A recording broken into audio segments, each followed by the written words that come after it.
Está começando mais um Plano Sequência, podcast dedicado à análise da filmografia de grandes cineastas. Eu sou Pedro Tobias e neste programa nós vamos falar sobre a diretora dinamarquesa Susanne Bier. E para fazer uma gravação um pouco diferente, eu vou já explicar porquê. Estão aqui comigo o Fernando Machado. Fala, Fernando, beleza? Beleza, pessoal. Beleza, Pedro, Marina. Estamos aí, formato um pouco diferente. Daqui a pouco a gente vai entender o motivo. Mas o importante é que a gente está aqui para falar da Susanne Bier, que é uma diretora que já queríamos falar há muito tempo. E é sempre um prazer poder ter diretoras representadas aqui no programa. Com certeza. E como o Fernando falou, tá aqui com a gente também a Marina Oliveira. E aí, Marina, tudo bem? Bom dia, boa tarde, boa noite. Bora falar desse cinema maravilhoso da Susanne hoje. Como vocês já perceberam, geralmente eu gravo essa parte da abertura, onde eu falo, faço uma introdução, falo quais foram os filmes que a gente debateu no começo e eu gravo ela depois.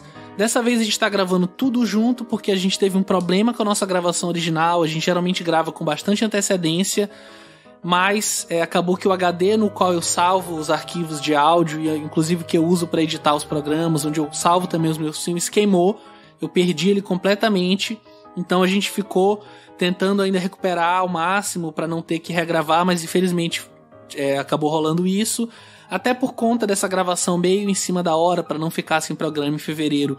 O Leandro não pôde participar, infelizmente, mas a gente vai tentar tocar de uma forma diferente. A gente vai fazer uma espécie de ao vivo para ser mais simples de editar e vai acabar saindo um programa mais curto, mas não um programa que vai perder em termos de conteúdo. Pelo menos a gente espera que não.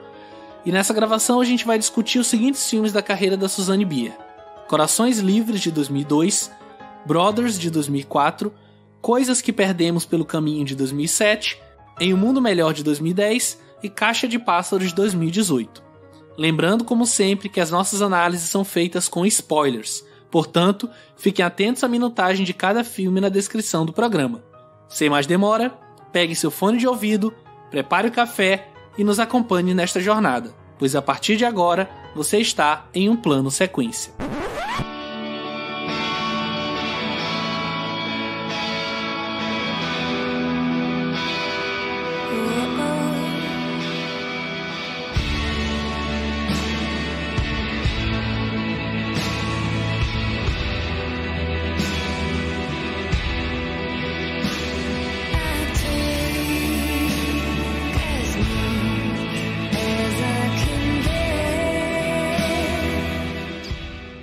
Nascida no dia 15 de abril de 1960 em Copenhague, a diretora e ocasionalmente roteirista Susanne Bier atuou em uma série de produções cinematográficas entre o final da década de 90 e o início dos anos 2000, que foram lucrativas e populares o suficiente para iniciar uma carreira altamente respeitável.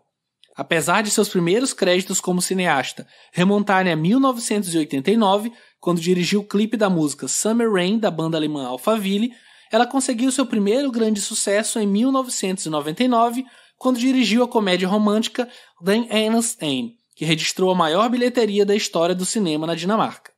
Seu filme Corações Livres, lançado em 2002 e pertencente ao movimento avant-garde Dogma 95, foi seu primeiro sucesso internacional e ganhou muitos prêmios, incluindo o Prêmio da Crítica Internacional em Toronto.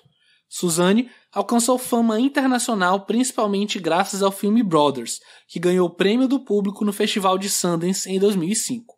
Em sua bem-sucedida carreira, Bier acumula prêmios por seu trabalho, como o Emmy por O Gerente da Noite, 2 European Film Awards por Em um Mundo Melhor e Amor é Tudo que Você Precisa, o prêmio do público no Festival de Sundance por Brothers, o prêmio da Crítica Internacional em Toronto por Corações Livres e o Oscar de Filme Estrangeiro por Em um Mundo Melhor.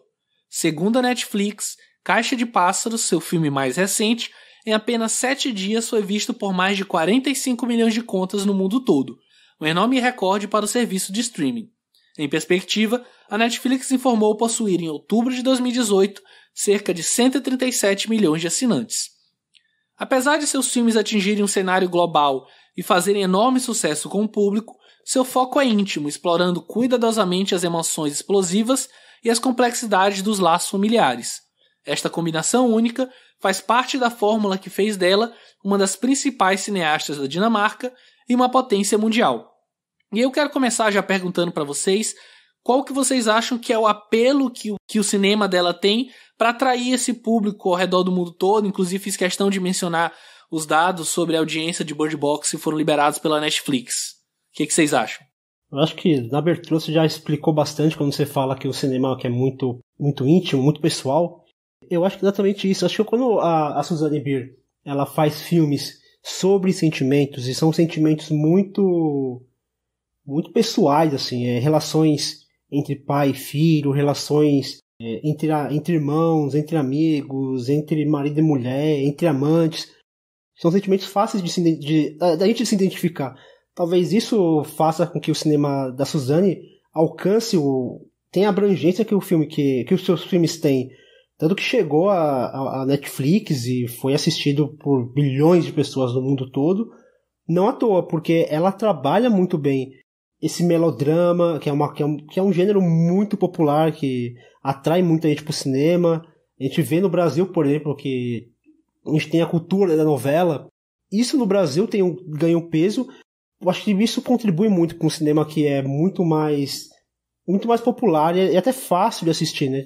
Talvez o primeiro, que a gente vai falar um pouco agora, seja um filme, por conta da linguagem, um tanto difícil, assim, não é tão acessível, é tão fácil de assistir, mas dali pra frente são filmes bem, bem acessíveis, assim, é um filme que você veria tranquilamente na televisão, e é um filme que tem um alcance muito grande. São filmes que têm alcances muito grandes. Eu acho que, independente da linguagem que ela usa para contar as histórias, as temáticas são muito comuns, assim, ao ser humano mesmo, né? Bem inerente ao ser humano. Vou até usar a palavra clichê, assim, alguns dos temas que ela trabalha, que ela vai acabar até se repetindo no cinema dela, mas é clichê porque é verdade, Sim. né?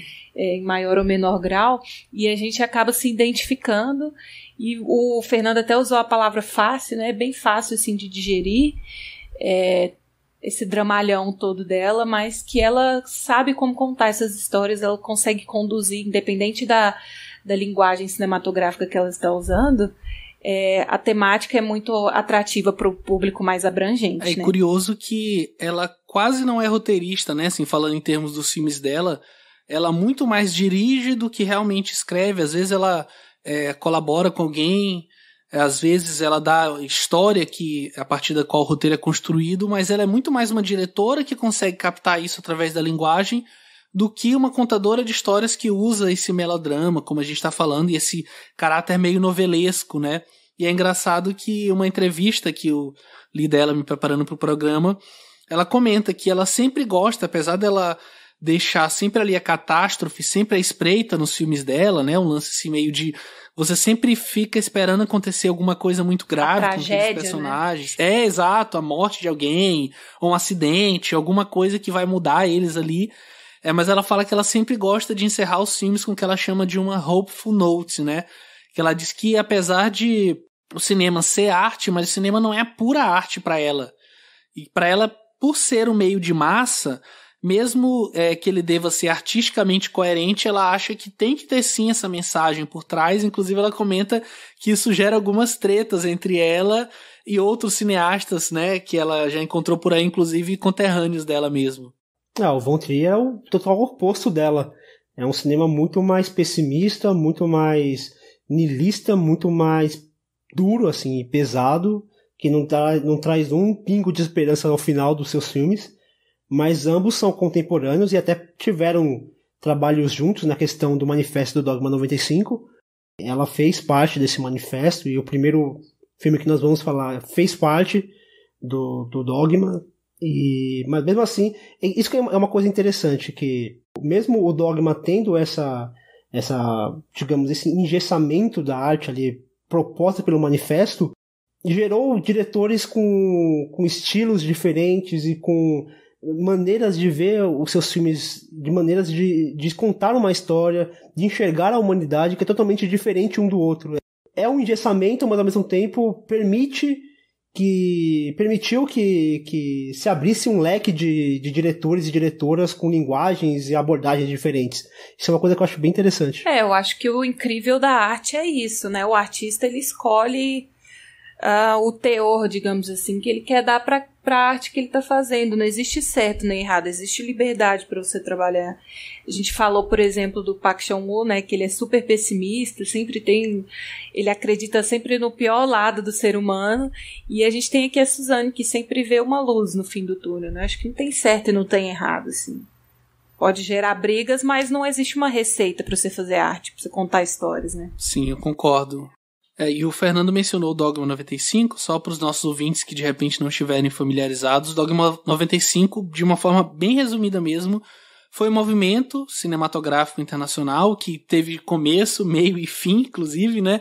Não é um movimento que acabou se renovando, mas teve a sua importância, inclusive. É um movimento que foi liderado pelo Thomas Vinterberg e pelo Lars von Trier, né? Que seria uma espécie de criar algumas regras no que eles entendem que seria combater a morte do cinema, né? O manifesto ele foi criado pelos dois, e aí consistia de 10 regras, mas resumindo bastante elas, as filmagens elas deveriam ser feitas da forma mais simples possível dos filmes que tivessem escritos no Dogma 95, né? Inclusive por isso ficaram conhecidas como voto de castidade. Deveriam ser feitas filmagens em um único local, sem acessórios, sem cenografia. O som não poderia ser produzido separadamente, ou seja, se você quisesse usar uma música, você tem que usar ela de forma diegética para ela sair também no filme.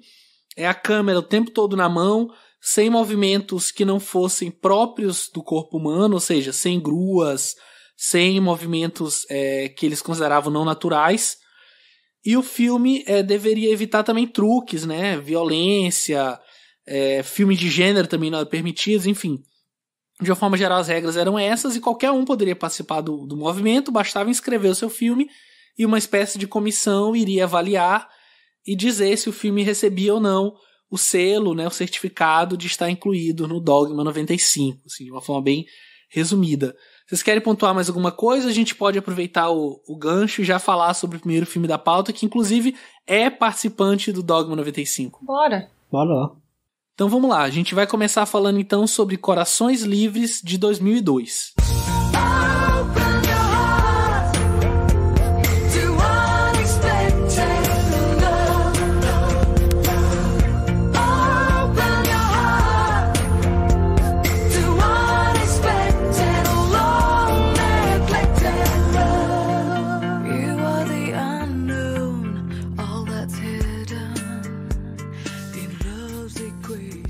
Cecile e Joaquim estão prestes a se casar até que sua felicidade é interrompida. Ele é atropelado por Marie e fica tetraplégico. Desolada e com o relacionamento em crise por conta da tragédia, Cecile acaba encontrando consolo nos braços de Nils, médico do hospital onde Joaquim está sendo tratado e marido de Marie. E aí, gente, o que vocês acham desse filme? E aproveitando e estendendo um pouco a discussão, que acabou sendo breve, sobre o Dogma 95. Eu acho que é um bom exemplo, assim, de como os movimentos que têm só... As regras existem aí para serem quebradas, né? A gente chegou a conversar antes sobre o Dogma, assim, e sobre esses movimentos bem restritos que tem, como o Pedro usou até a palavra, as suas permissões ali dentro do movimento, né? O que você pode ou não pode fazer. Eu acho interessante, assim, eu tenho um pouco de birra de tudo que põe muita regrinha, mas nesses movimentos, tanto cinematográficos, movimentos artísticos mesmo, é interessante a gente ver como eles servem muito mais para um exercício de linguagem mesmo, ali para você experimentar, e quanto mais restritivo, mais interessante que esse exercício, né? Porque você vai ter que ser muito mais criativo e trabalhar com pouco. E você superando essas dificuldades, você pode começar a abrir e quebrar essas regras e quebrar essas amarras. É como se você entendesse essa linguagem e a partir desse momento você superasse ela, né? Então, ela que nesse filme, ela não segue à risca todas as regrinhas do Dogma, né? Mas dá pra ver bem claro que se enquadra nesse Dogma, assim, ela usa bastante iluminação natural, a trilha sonora pode até não ser diegética, mas dá a entender assim, que a personagem está sempre escutando a música que está tocando ali, né? Mas ela faz o uso de alguns filtros na fotografia e tal, que acabam fugindo um pouco desse dogma dela. Mas eu acho que essas decisões que ela faz, assim, dentro de fugir desse movimento, né, as regrinhas que ela meio que burla ali, são para contribuir mesmo para a narrativa. E aqui eu vejo ela uma diretora bem segura do que ela está fazendo. Eu gosto muito desse filme, a maneira como ela conduz a história. É um melodrama, assim, uma história de amor, um trio amoroso ali, cheio de indas e vindas e tal, mas até o Fernando comentou assim, mesmo que a gente fique, acho que foi o Fernando, não sei, acho que foi o Pedro, que diz que mesmo que a gente fique ali esperando a tragédia acontecer, né, para a história começar a movimentar, eu acho que ela consegue dar umas viradas ali na história, o roteiro consegue dar umas viradas interessantes e até um pouco inesperadas, assim. Eu fui total. Muito pega de surpresa na cena do atropelamento, assim, muito bem dirigida, né, por sinal, porque o filme ele vem construindo o relacionamento do casal, então você tá naquele clima de romance, bem comédia romântica, bem leve e tal, e a maneira como ela faz os cortes e a troca de câmera ali pra hora do atropelamento, assim, é até surpreendente, assim, pra mim, a maneira como se dá. Então, eu acho que ela é um exemplo de diretora, assim, que está inserida num movimento, mas ela não se prende a isso, né? A gente usou a palavra engessada, eu acho que aqui ela não está engessada, ela usa essas regras do dogma a favor da história que ela quer contar. E eu acho que conta muito bem. Com certeza. O próprio acidente é uma quebra, né? Porque o dogma ele não permite esse tipo de usar sangue cenográfico, etc. E ela vai lá e quebra com isso, inclusive numa trucagem bem interessante pra mostrar o acidente, né? Porque, como você falou, é uma coisa inesperada, a gente tá acompanhando aquele casal e acha que vai ser uma espécie de romance, meio drama dos dois, e aí vem o acidente, muda tudo, e a partir dali a gente meio que, assim como a Cecília, a gente entra num turbilhão ali de informações até a gente entender exatamente pra onde a Suzanne quer nos levar, né? Eu acho isso muito bom nesse filme. Sim, eu acho que ela faz até uns cortes bem rápidos, assim, né, de câmera nesse momento. Sim, sim. Que não é muito dogma, né? Não é muito dogma 95, não. Pois é, eu acho que ela usa muito bem a linguagem aqui, tanto para deixar a gente, fazer com que a gente se sinta mais empático em relação a todo mundo ali, especialmente a ela como protagonista, mas especialmente eu acho que ela quer deixar a gente surpreso com aquilo. Dá um pouco de desorientação, assim. Isso, que existe perfeito, essa palavra, isso, né? Exatamente. A gente fica meio perdido. Eu tava vivendo esse amor aqui, esse amorzinho aqui, e esse cara foi atropelado, e agora, né? Como que a gente ela não vai... julga também, né? Nenhum momento. Ela não julga ninguém, assim, tá? Se a gente for parar pra pensar, cada personagem tem a sua camada, e seria muito fácil, por exemplo, vilanizar a personagem dela em relação à família do Mads Mikkelsen, ou vilanizar ele em relação a ela, ou vilanizar ela em relação ao noivo. Mas não, a gente meio que entende um pouquinho cada um, talvez menos o noivo, mas eu vou deixar pra comentar isso um pouquinho mais pra frente. Mas a gente meio que entende como cada um tá ali e o que leva eles a tomar certas decisões que eles tomam ao longo da trama e que vão levando a eles até aquele final ali, que não chega a ser uma catarse, mas é uma espécie de momento de liberação mesmo, assim, enfim. Eu acho que se tem uma característica, assim, no cinema dela, eu acho que é esse cuidado com os personagens, assim. Ela é muito... Ela tem um respeito, um carinho muito grande pelos personagens, apesar... Por mais que a história, às vezes, seja assim, aquela temática, né, bem clichêzona, bem novelesca mesmo, é traição, é alguém que fica na cadeira de roda e tal. Os personagens nunca são planos, né? Eles sempre têm camadas e você sempre consegue se identificar em algum nível. Eu acho bem legal, assim, o uso da trilha sonora nesse filme, porque a gente está vendo mais ou menos a história, acompanhando mais ou menos pelo olhar da protagonista, né? Apesar dela não ser a única protagonista, mas as músicas que tocam, né, refletem muito ali o momento que ela tá passando e tal. E é uma pegada bem popzinha, assim, bem inocente, né? Que me fez lembrar até aquele filme do Close, Perto Demais, né?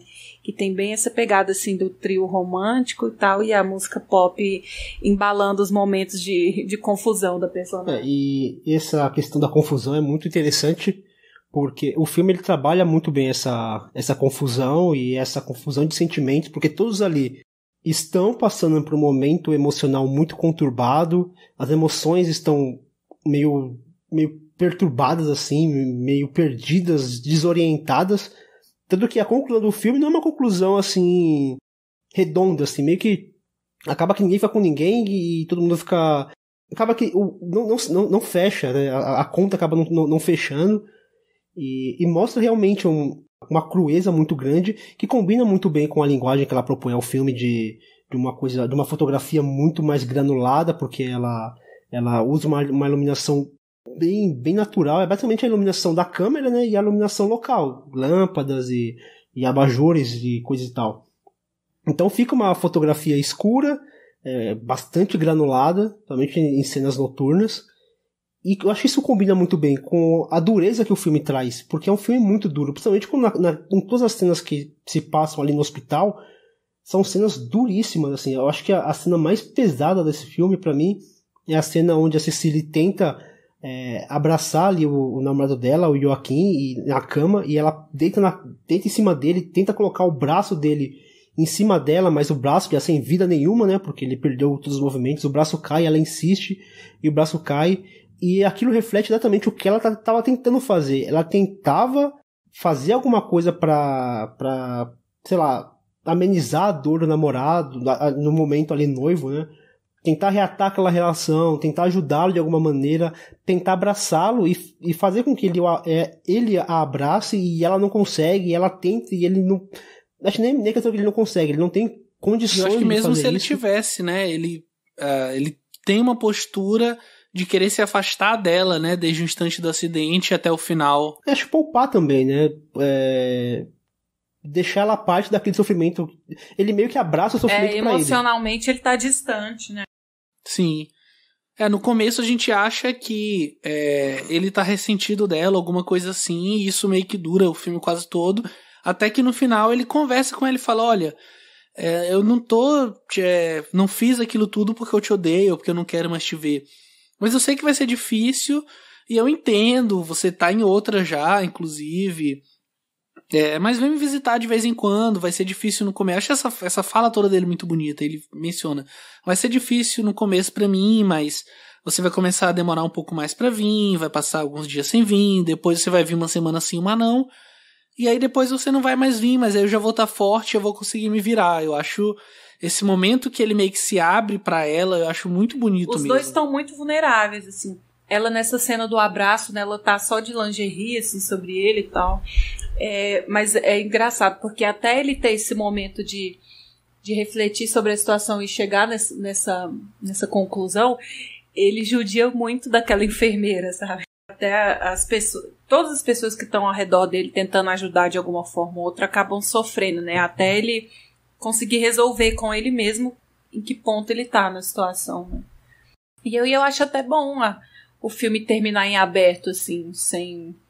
Eu acho que tem ali um fechamento pra ele e a namorada, mas pro médico e a namorada fica em aberto, assim, eu acho interessante deixar em aberto, assim, até porque a vida é isso, nada tá decidido, né? No fim das contas, a gente tenta controlar as situações, mas nada é muito definitivo. E essa questão dele maltratar a enfermeira, de início me incomodou demais, assim. Eu não consegui entender por que a Suzane estava me mostrando aquilo, porque era muito duro. Principalmente ele fala do filho dela que morreu afogado, sabe? É pesado. Mas depois eu entendo que, na verdade, ele queria fazer de tudo pra afastar as pessoas. Não, e como ele não pôde, e como ele não conseguia descontar na namorada, ele tava descontando em quem viesse, entendeu? Em quem tentasse ajudar, na verdade, né? Em quem quisesse ficar próximo dele. Eu acho assim, inclusive eu comentei isso da outra vez que a gente gravou, Primeiro, lembrando um comentário que o Leandro fez, que eu acho que foi um comentário bem pertinente, ele falou sobre essa questão do corpo, né, que o Fernando mencionou, a Marina também, a cena onde ela meio que se despe ali pra ele, né, de uma forma até desesperada, e ele comentou da nossa última gravação, que a gente acabou perdendo, em como a Suzanne filma esses corpos, né, filma ela ali com ele, e depois filma cenas de sexo entre o Mads Mikkelsen e ela, que são cenas belíssimas, aliás, diga-se de passagem, e aproveitando o ensejo, eu acho que o próprio Mads Mikkelsen nesse filme é uma força muito grande. Eu acho que talvez, sem contar a protagonista, eu acho que ele era o que tinha que ter uma entrega maior, porque o personagem dele leva essa questão do adultério até as últimas consequências, né? Você vê o filme, você vê o relacionamento deles, e a todo instante você fica aguardando o momento onde ele vai terminar com ela para ficar com a família, né? Meio que uma coisa que a nossa cabeça tá bem certa. E ele leva isso até o final, né? Ele realmente vai lá e se separa da esposa, larga os filhos para ficar com ela. E em nenhum momento a Suzanne tá julgando. E aí depois ela acaba meio que terminando com ele, quando o noivo chama ela de volta. E ele fala, cara, agora o que eu vou fazer? E ele meio que tenta voltar pra esposa, começa a morar com aquele colega dele de profissão, até que tem a cena onde ele se encontra com ela depois dela ter meio que ter terminado oficialmente com o Akin, né? E aí tem uma frase muito bonita que eles falam pro outro, né? Assim, nós simplesmente fomos azarados, né? Porque é isso. Inclusive, quando ela o dispensa, ele entende que ela precisa seguir em frente. Fala, cara, beleza. Infelizmente, a vida é assim. Às vezes acontece esse tipo de coisas. E eu acho que isso está muito além do olhar da Suzanne como cineasta, que é um olhar muito coerente esteticamente e narrativamente mesmo com o que ela quer contar. Tem também do roteiro, que inclusive 3 dos 5 filmes que a gente vai falar hoje foram parcerias entre ela e o roteirista Anders Thomas Jansen, que é o Corações Livres, o Brothers e aí O Mundo Melhor, que eu acho que tem uma sintonia muito grande entre os dois e a gente consegue ver como esses 3 filmes conseguem encaixar muito bem a proposta dela dentro do que o roteiro traz. Assim, não sei se vocês concordam comigo nesse ponto. Sim, acho que tanto que dos 5 filmes que a gente vai falar aqui, 3 você citou, e os 2 que fogem um pouquinho mais dessa linguagem são exatamente os 2 que não foram dirigidos, que não foram roteirizados por ele. A gente conseguiu então, né, de uma forma um pouco mais sintética do que usual, e como eu disse, tem também muito a ver com o fato de a gente estar regravando. Infelizmente, Leandro não pôde estar aqui, mas acho que a gente conseguiu conversar bem, tentar abraçar bem o que foi esse primeiro filme dela, essa incursão no Dogma 95. Foi o filme que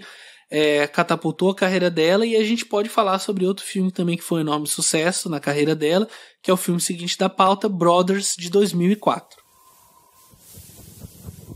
Jeg vil altid elske dig. Ligegyldigt hvad du har gjort eller ikke gjort. 03527 Løsland. Lad være med det der. Lad dog være. Svends. Skal jeg køre? Nej. Det er så røvsygt, du skal afsted, altså. Så har du hele huset for dig selv, så kan du rode lige så meget du vil. Kan vi ikke bare blive hjemme? Der er nu præcis 14 timer til, vi rejser. Det her det er det sidste, jeg kommer til at sige til jer på dansk grund. Jeg ved, at der er nogen af jer, der ikke har været der før, som er nervøse for, hvad der venter jer. Og til det vil jeg bare sige, I kommer ikke til at møde noget, I ikke træne til. Michael é um militar dinamarquês exemplar, casado com Sarah e pai de 2 filhas. Ele é enviado com sua tropa para uma missão da ONU no Afeganistão. Seu irmão Yannick, ao contrário, é a ovelha negra da família, recém-saído da prisão e com histórico de responsabilidades. Logo ao chegar na zona de conflito, o helicóptero de Michael é abatido e ele é dado como morto. Yannick, surpreendentemente, passa então a confortar a família do irmão, o que faz com que sua relação com Sarah ganhe um novo sentido. Mas Michael não morreu e quando retorna as coisas estão diferentes.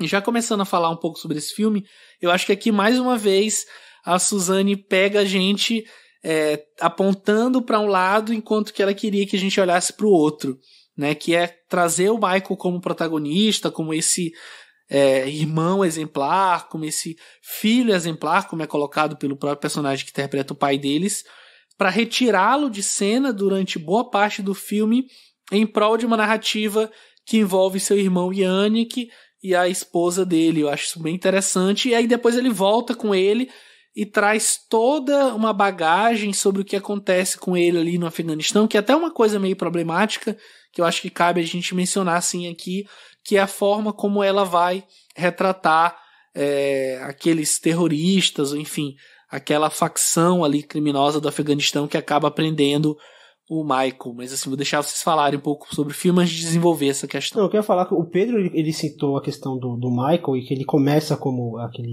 o irmão exemplar, e é colocado como, mais que isso, ele é um herói, né? Ele começa o filme como um herói, como aquela pessoa que está preparada, como aquela pessoa que foi treinada pelo exército, que vai exercer, que vai comandar uma missão, que vai trazer o irmão mais novo que ficou preso. Então o pai coloca ele como a única pessoa que trouxe orgulho para a família, já que o mais novo trouxe decepção e tudo.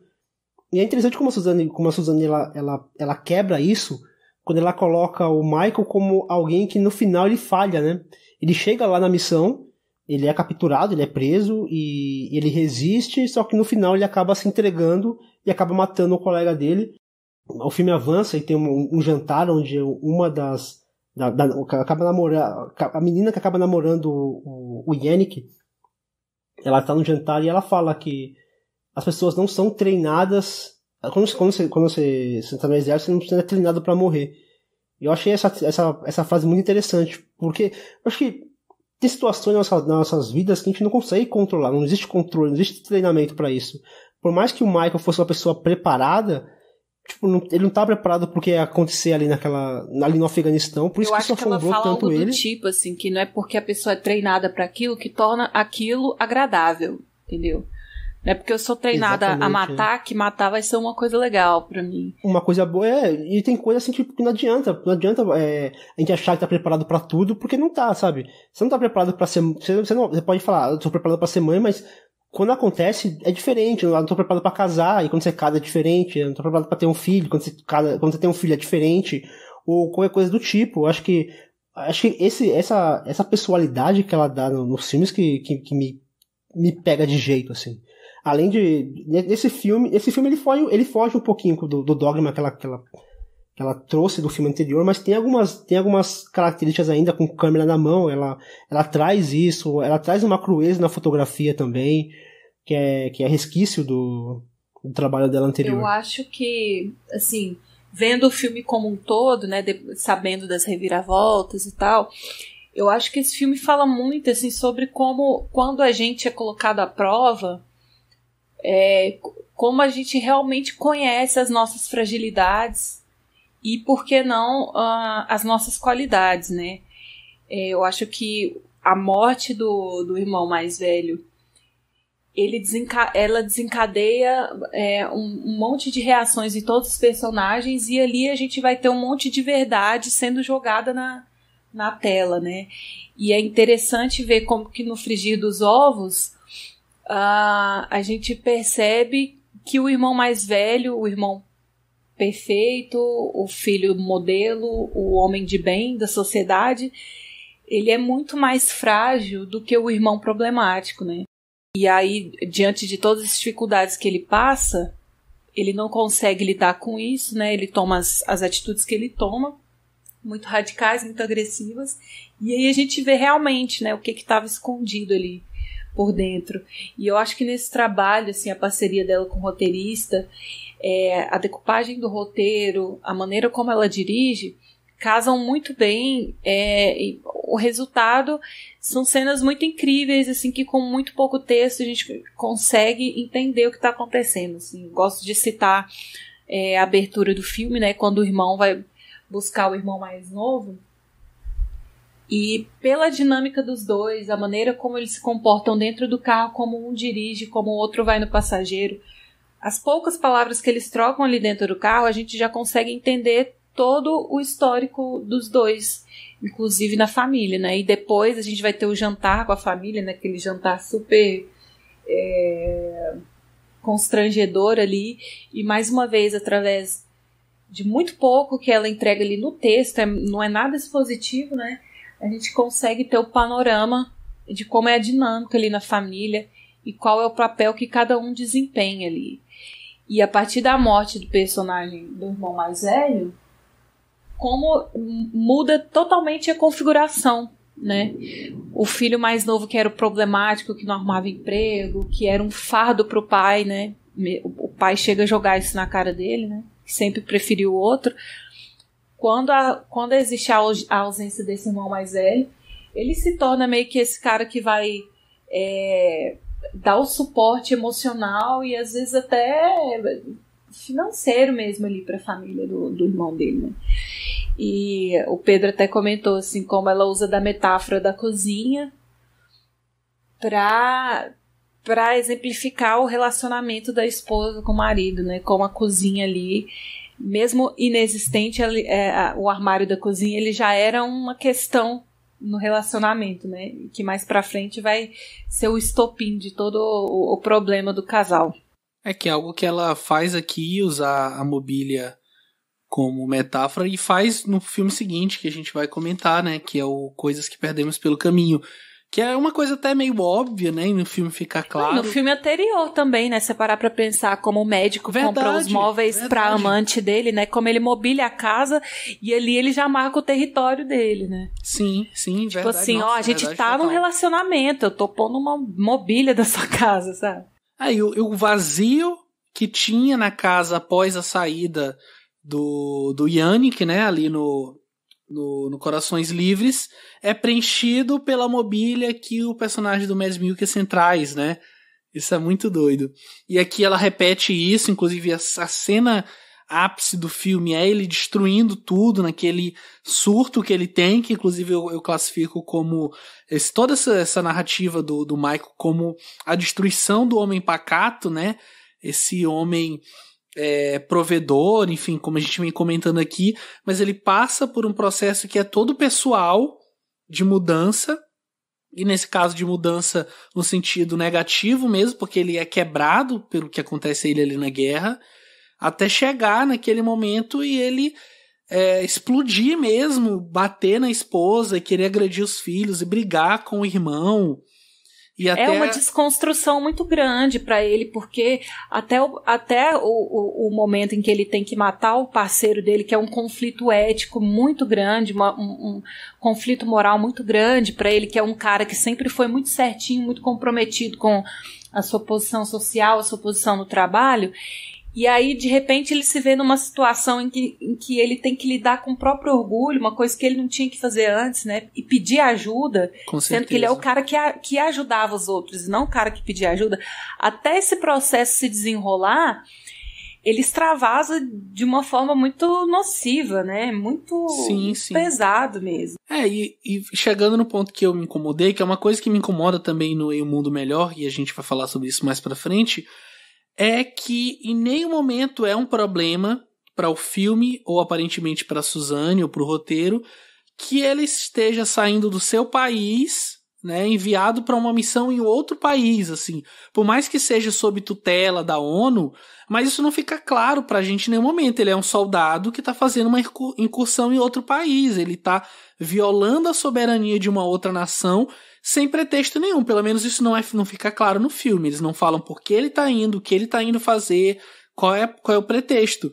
E toda aquela população ali afegã, de terroristas, enfim, que aparece, que sequestra ele com o amigo, que depois faz ele ensinar eles a disparar uma bazuca, faz ele matar o cara, é tratado de forma totalmente vilanesca, que é uma coisa que ela sempre tem o cuidado de não fazer com seus outros personagens, mas ela faz com eles, assim como ela faz também lá em Um Mundo Melhor, apesar de que eu acho que nessa questão da vilania lá ela faz um pouquinho melhor, mesmo retratando ainda de forma problemática um outro país, uma outra realidade. Tem um texto da Isabel Wittmann, do Feito por Elas, que ela fala sobre o eurocentrismo no cinema da Suzane. E acho que isso se encaixa muito bem. Acho que ela tem essa questão da Europa ser o centro, do homem branco europeu ser o salvador. Eu acho que, engraçado, Pedro, eu acho que em Um Mundo Melhor fica muito mais escancarado e me incomodou muito mais. essa questão do homem branco que vai para algum lugar, o homem branco salvador, o homem branco que vai para um lugar pobre, que vai para um lugar carente para salvar. Acho que no depois do casamento tem um pouco disso também, que coloca ali o homem dinamarquês para salvar ou para ajudar, né, que é aquela coisa do homem salvador, do white savior. E acho que me incomodou, acho que aqui não me incomodou tanto, acho que em Um Mundo Melhor me incomodou até um pouco mais. Mas eu acho que não é nem uma questão de eurocentrismo, assim. Eu acho que os países de primeiro mundo, em geral, eles têm meio que esse delírio de serem generais do mundo, né? A gente sabe. São inúmeros os casos em que o exército americano vai se meter nesses países do Oriente Médio. A gente sabe que no fundo é tudo interesse econômico, mas eles se sentem sim no direito de intervir. Eu não acho que nesse caso é tanto white savior, não, porque para mim fica claro que ele está indo para resgatar um dos dele. Ele não está indo para resolver o problema da guerra, o problema da fome, nem nada, sabe? Ele está indo para salvar um cara que deu merda lá, ficou um cara que não devia ficar lá, né, refém, e ele vai salvar. Mas ela trata muito, assim, da questão da síndrome, não é síndrome, como que fala aquele negócio pós-traumático que os soldados têm? É PTSD, esqueci o nome em português, acho que é transtorno pós-traumático. Eu acho que ela assim. foca bastante na questão do transtorno pós-traumático, que eu acho que deve ser uma realidade mais próxima dela, né? É um país que manda muitos militares assim pra fora, né? E as pessoas voltam. Você quer fazer guerra, você quer dominar o mundo, tudo bem, mas você vai ter que lidar com essas pessoas que voltam quebradas, né? Mas é interessante mesmo perceber que são bem vilanescos mesmo. O outro lado da história, ele é sempre retratado de maneira muito, muito superficial, muito plana mesmo. Até pela maneira como eles se comunicam entre eles e tal, é tudo muito caricato mesmo. E essa questão do herói quebrado, o que eu acho bem interessante assim é que ela faz um contraponto com o próprio irmão dele, porque o irmão dele começa o filme preso, né? Então ele tá numa situação de encarceramento. Claro que quando uma pessoa é presa, ela acaba voltando para a sociedade com uma certa, digamos, uma certa mácula, quebrado, fragilizado com a situação. Ainda mais que o irmão dele coloca para a situação de que a pessoa que ele assaltou acabou ficando traumatizada também, chegando até ficar internada, perdeu o emprego e teve um monte de consequências. Então ele fica fragilizado. E aí quando o irmão mais novo é liberto, o mais velho vai para o Afeganistão e fica na situação de preso. E aí, enquanto ele tá lá preso, o irmão mais novo começa a se libertar. Se libertar no sentido de começa a criar um vínculo que ele não tinha com a cunhada, que apesar de acabar indo para um ato, nem chega a ser um ato sexual, eles trocam um beijo só, mas eu acho que ali é mais uma questão da afetividade, da carência, porque ambos ali estão, tanto ele tem a carência do irmão dele, quanto a esposa tem a carência da presença do marido. Acho que a conotação sexual acho que acaba ficando até em segundo plano nesse sentido. É mais uma questão uma questão afetuosa entre ambos. Então ele acaba se libertando nesse sentido, ele arruma emprego, ele conserta a cozinha que é um símbolo, né, do relacionamento que ela tinha com o marido dela, e ele acaba resgatando, e ele acaba fazendo o que o marido não estava conseguindo fazer. Então eu acho legal esse contraponto que ele faz, e quando ele volta quebrado, o irmão dele já tá bem, o irmão dele já meio que se recuperou ali, e ele fica no papel de fragilizado. E isso eu acho legal, porque mesmo um herói nacional que vai pra guerra, ele volta fragilizado, porque o que acontece lá é um negócio, a Marina falou, é um negócio absurdo, assim. Você vai pra guerra, beleza, mas saiba que você não vai voltar a mesma pessoa. Acontece coisas lá que nenhum humano é treinado pra lidar bem com aquela situação. Acho que uma coisa que eu gostaria de ressaltar, assim, pra finalizar, é a direção da Suzane com o elenco mirim, né? que no filme anterior a gente já tinha a família do médico, né, os filhos do médico, que tem até algumas cenas a mais com a filha mais velha adolescente, né, que tá muito bem dirigida ali, ela atua bem. E aqui a gente tem os filhos, né, do soldado, as filhas do soldado, né, que acabam inevitavelmente sendo envolvidas em todo esse drama e tal. E, sabe, elas são sempre... A gente nunca pode subestimar os personagens infantis, assim, dos filmes da Suzanne, porque ela nunca trata essas crianças como burras, sabe? Que criança sabe quando tem alguma coisa errada, ela sente que tá acontecendo alguma coisa, pode não saber o que, mas ela sente. Apesar de não perder a inocência de criança, são crianças muito espertas, assim, ligadas no que tá acontecendo.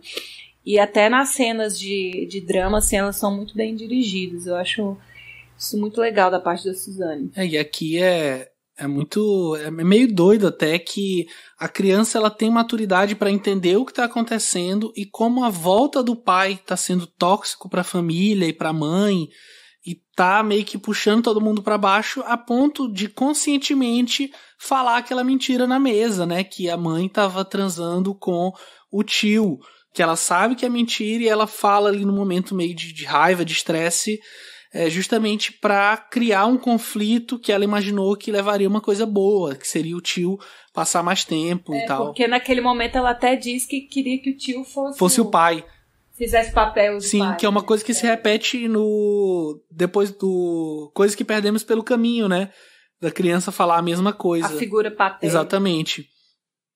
E só para encerrar, eu comentei que o Brothers foi o primeiro grande sucesso dela mesmo, Corações Livres também foi, mas o Brothers foi o que realmente fez com que a carreira dela ficasse conhecida e o nome dela chegasse em mais lugares, até por conta disso ganhou o prêmio do público no Festival de Sundance. E aí, obviamente, como todo filme que não é falado em inglês, ou que não é feito em Hollywood, quando faz sucesso, acabou ganhando um remake, que é um filme que no Brasil recebeu o título de Entre Irmãos, que foi dirigido pelo Jim Sheridan, do Meu Pé Esquerdo, e roteirizado pelo David Benioff, que é um dos criadores de Game of Thrones, e estrelado pelo Tobey Maguire, pelo Jake Gyllenhaal e pela Natalie Portman. Assim, só ficar a curiosidade aí pra quem quiser conferir esse remake. Mas acho que a gente falou bem sobre esse filme, e a gente pode então partir pro filme seguinte da pauta, que é a primeira incursão, mas não a última, da Suzanne em Hollywood, e dessa vez não fazendo e repetindo a parceria com Anders Thomas Jansen. Ela vai fazer com o Alan Loeb no seu primeiro roteiro, que é Coisas que Perdemos pelo Caminho, de 2007.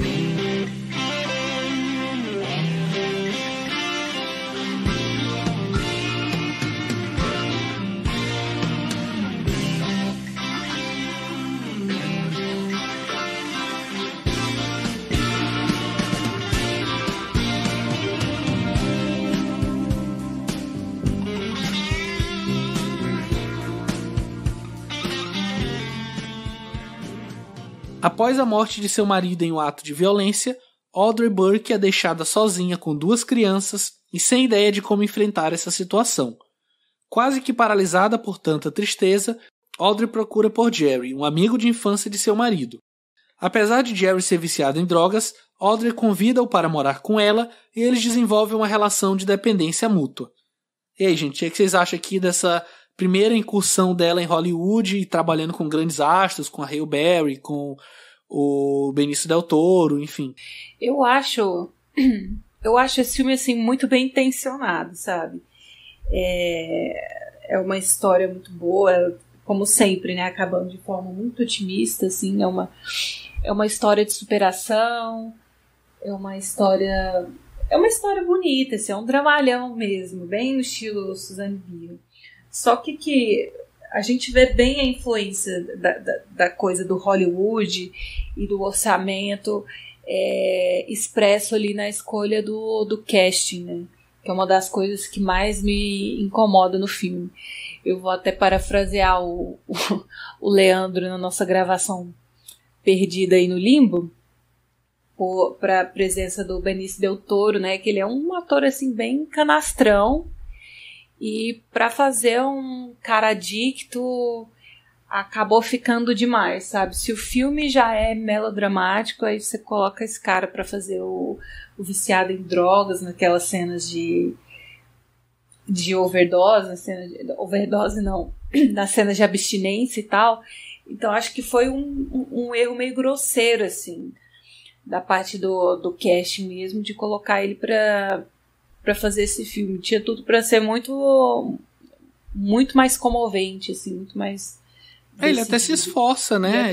Dá pra ver que ele tá tentando. Ele se esforça, assim, mas a cara dele, gente, com a cara de Brad Pitt dele, não rola. Eu acho que a Halle Berry tá muito bem no papel. Dá até saudade de ver ela tão bem, assim, né? Quando ela não tá fazendo X-Men ou alguma coisa do tipo. Mas a questão do Benício, assim, eu acho que enfraquece muito. Aí é o que mais me incomoda, assim, no filme como um todo. E aí, na questão da direção da Suzanne, assim, eu acho que ela se perde em alguns momentos, né?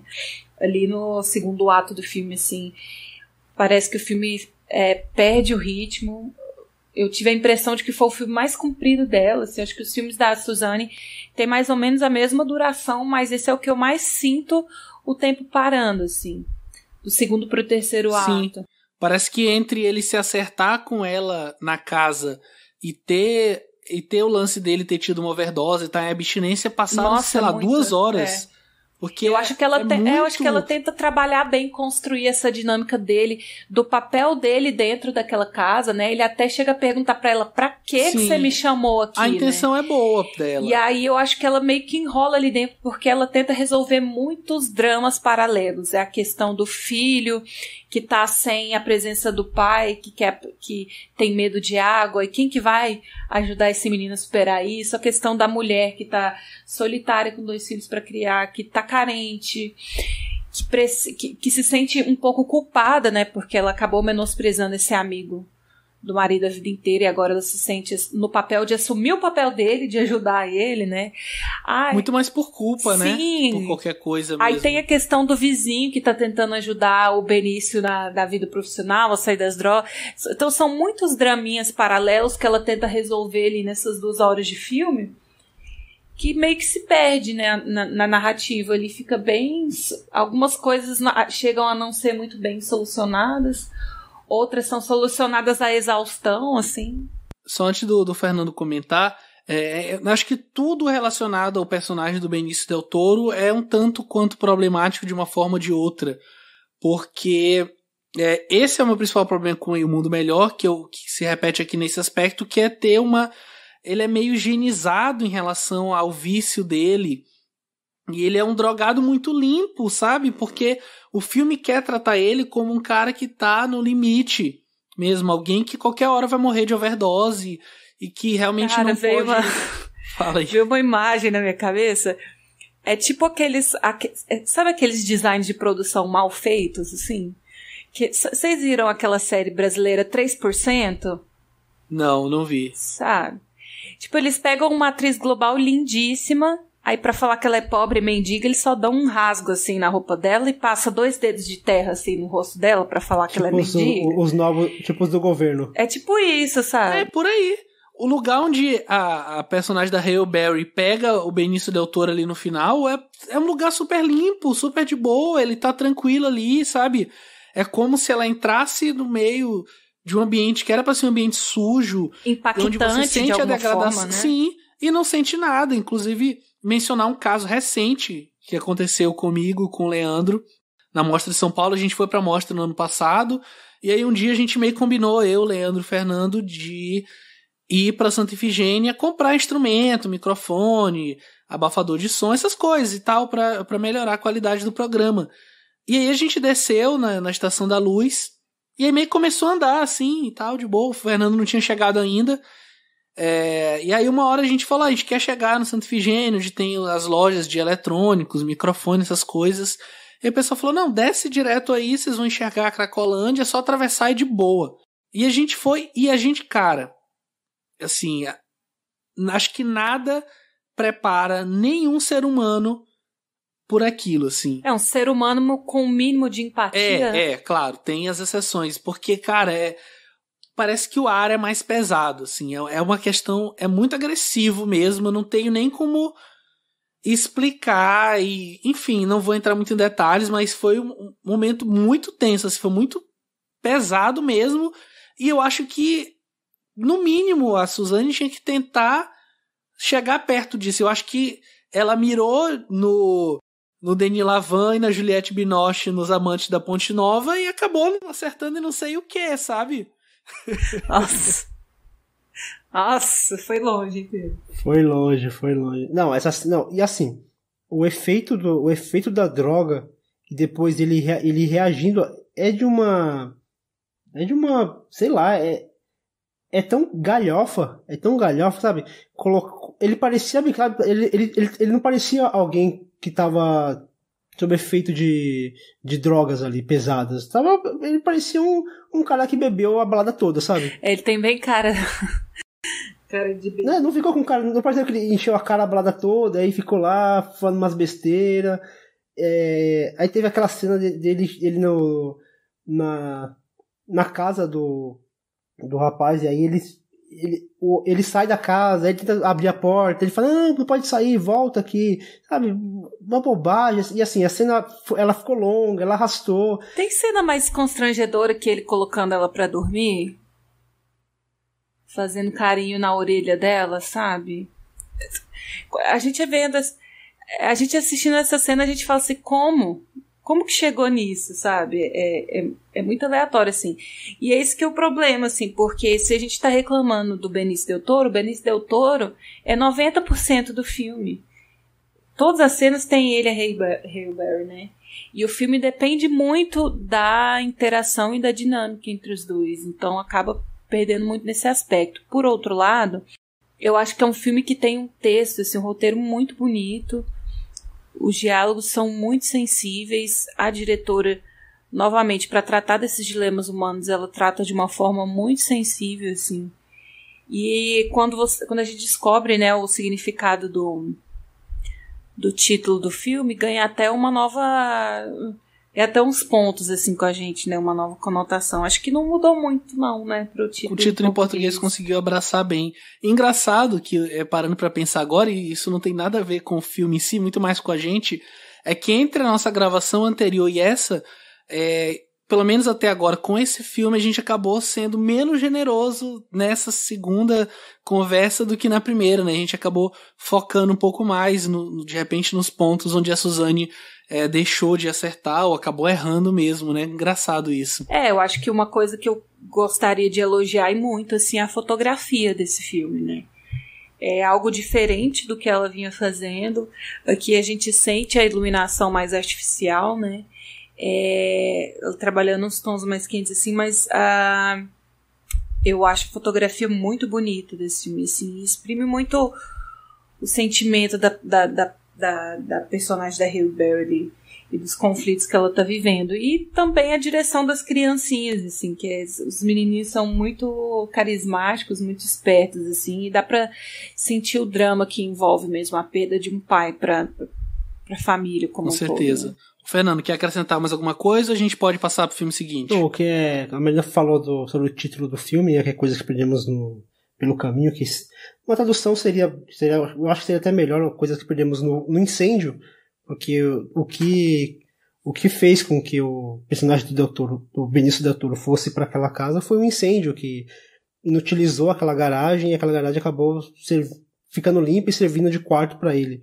E essa questão você tem objetos, assim, como a Halle Berry sentada na banheira, chorando, e ela tá maravilhosa nesse filme, assim, sem maquiagem nenhuma, uma entrega total, e ela fica mexendo na aliança. Eu acho que pra um filme que vai falar sobre luto, principalmente luto entre cônjuge, eu acho que a aliança tem um poder muito grande. Ela fica mexendo na aliança, fica segurando, aquilo vai trazendo uma emoção, vai mexendo, e a Suzanne, ela estende, ali ela trabalha bem, ali ela estende aquela cena. E eu particularmente fiquei muito sensibilizado com aquela cena.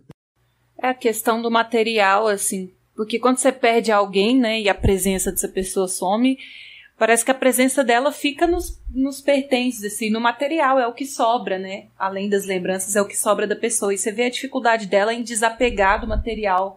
Ela tenta doar algumas roupas, não consegue, ela se recusa a entrar no escritório dele porque muito dele tá ali dentro, né? E aí no fim ela pega essa lista de coisas que eles perderam no incêndio, assim.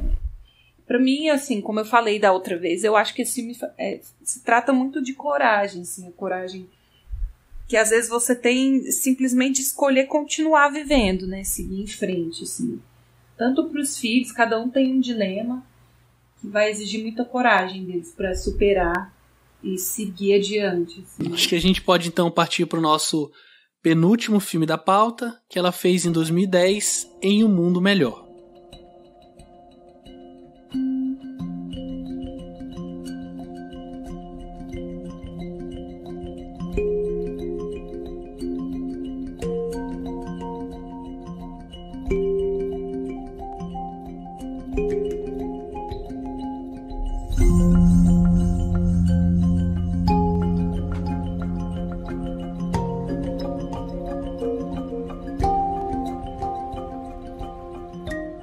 Anton é um médico que viaja frequentemente entre sua casa na Dinamarca e um acampamento de refugiados na África. Sua vida pessoal está complicada, pois o casamento está em crise e o filho Elias é alvo de bullying na escola. Um outro garoto que acabou de perder a mãe se muda para a cidade e faz amizade com Elias, trazendo alívio a pai e filho. Mas depois de um ato irresponsável, a tragédia é iminente. A primeira diferença que eu vi daqui é a questão da fotografia. Eu acho que aqui ela realmente faz um filme que visualmente ele é mais agradável que os demais. Ele tem uma fotografia muito mais... Ela usa... Ela tem uma amplitude na câmera dela, então ela filma bastante campo aberto, ela faz muitos planos gerais, aqueles planos onde as crianças estão ali naquela... Ela é o que? Tipo uma torre, né? Uma coisa assim. E aí ela trabalha muito bem, e isso, acho que tem uma cena na África, apesar de a gente vai falar muito dos problemas desse arco na África, mas visualmente eu achei muito impactante. E a questão de como ela trabalha aqui mais do que nunca com crianças, né? A gente vê que a maioria dos filmes dela tem alguma coisa com, acho que todos até, algum trabalho com criança, mas aqui é um negócio assim impressionante, como ela trabalha muito bem duas crianças que são totalmente diferentes uma da outra, e como principalmente o menininho que eu não vou lembrar o nome dele, que é o que comete atos agressivos ali, como aquele moleque é bom, né? Eu não sei se ele fez alguma coisa depois, mas eu gosto bastante do que ele faz aqui nesse filme. Pra mim o cristal desse filme é a dinâmica entre os meninos mesmo, e o desenvolvimento paralelo deles e quando eles estão juntos, né? A amizade entre os dois, assim. É um filme que fala muito de perda, né? De luto. Um dos filhos perdeu a mãe e culpa o pai, não tá sabendo lidar com isso. O outro tá perdendo o pai, mas de uma forma mais segurada, né? Porque ele tá vendo ali o fim do casamento dos pais e o pai indo para outro país trabalhar e tal. Querendo ou não, é uma perda, assim. E como que essas famílias... Qual é a dinâmica dentro de relacionamento entre essas famílias, né? E esses menininhos eu acho geniais, assim, a atuação dos dois. Dá um desespero, assim, de ver como os pais, por mais bem intencionados que eles sejam, né? Paternidade em geral, como existe um limite para você conseguir ajudar seus filhos, né? Enquanto o menino não passou por aquela situação super, super difícil da explosão, que acabou machucando um amigo dele, assim, eu não via maneiras como os pais conseguiam dialogar e o pai conseguia dialogar e ajudar esse filho, né? Mesmo que no momento de raiva ele falasse algumas coisas, ele não se abria com o pai. E como deve ser difícil isso, assim, em relação pai e filho, e como que a paternidade ela tem um limite, assim, onde você consegue chegar para ajudar seu filho, e até certo ponto ele tem que querer ser ajudado, né? Eu acho que o que fica meio desconjuntado, assim, meio desconexo mesmo, é a questão o drama paralelo do pai ali naquele país africano, né? Acho que foge um pouco da dinâmica que a gente está tendo ali com o desenvolvimento das crianças, né? Mas enquanto a história acontece ali entre os meninos, assim, para mim tá perfeito. É a parte que eu mais gosto do filme. Sim, acho que a força do filme tá aí, né? O ator que o Fernando tava tentando lembrar o nome, né? O ator mirim é o William Yonk Nielsen, que faz meio que uma espécie de vilão ali do filme, entre várias aspas. Eu concordo muito com você, Marina, nesse ponto de o drama ali da África parece ser meio deslocado. Eu acho que o ponto, talvez, da Suzanne tenha sido mais reforçar como aquele personagem é um pacifista e como, ao contrário do personagem... É pra dar essa camada pro personagem, né? É, isso. Como, ao contrário do personagem de Brothers, que foi destruído, né, por aquilo ali, e o pacífico dele foi embora, como que ele meio que consegue lidar com isso e com aquele lance lá de ter sido agredido por aquele cara... mas eu acho que se for para mecânico. reforçar essa característica dele de pacifista, de um idealista até, né? Eu acho que só a cena do tapa já... Sim, já é muito forte. Ele voltando lá pra confrontar o cara. Muito boa a cena, né? Acho que não precisava criar toda a situação da África para reforçar esse ponto, né? E lá sim onde ele surge como Ice Savior, né? Isso é fato. E aí eu acho que fica até um pouco apelativo, né? Você colocar um personagem totalmente caricato, assim, misógino, que estupra mulheres porque ele é muito mal, porque ele quer dinheiro, ele quer poder e tal. Então, toda aquela situação lá é interessante você ver como funciona aquela comunidade, como o trabalho de instrução da medicina chega ali para ajudar a melhorar aquela comunidade e tal, mas acaba soando um pouco assim apelativo mesmo para fazer para justificar o título do filme e para fazer esse contraponto, né? Que não importa onde você esteja, sendo um país de primeiro mundo, um país de terceiro mundo, as pessoas têm seus dilemas pessoais e todo mundo está passando por questionamentos e por problemas e tal. Em um mundo melhor, talvez isso não existiria, né? Mas onde tem gente, tem problema. Só que acaba, realmente fica distoante. Parece que tem um cheiro, uma cor diferente, assim, do filme. Parece que são dois. Curioso que você mencionou o título, né? Em Um Mundo Melhor. E o título em português é uma tradução mais ou menos literal do título em inglês, né? In a Better World. Só que o título original do filme, se a gente fosse traduzir, ele sairia mais ou menos como Vingança, né?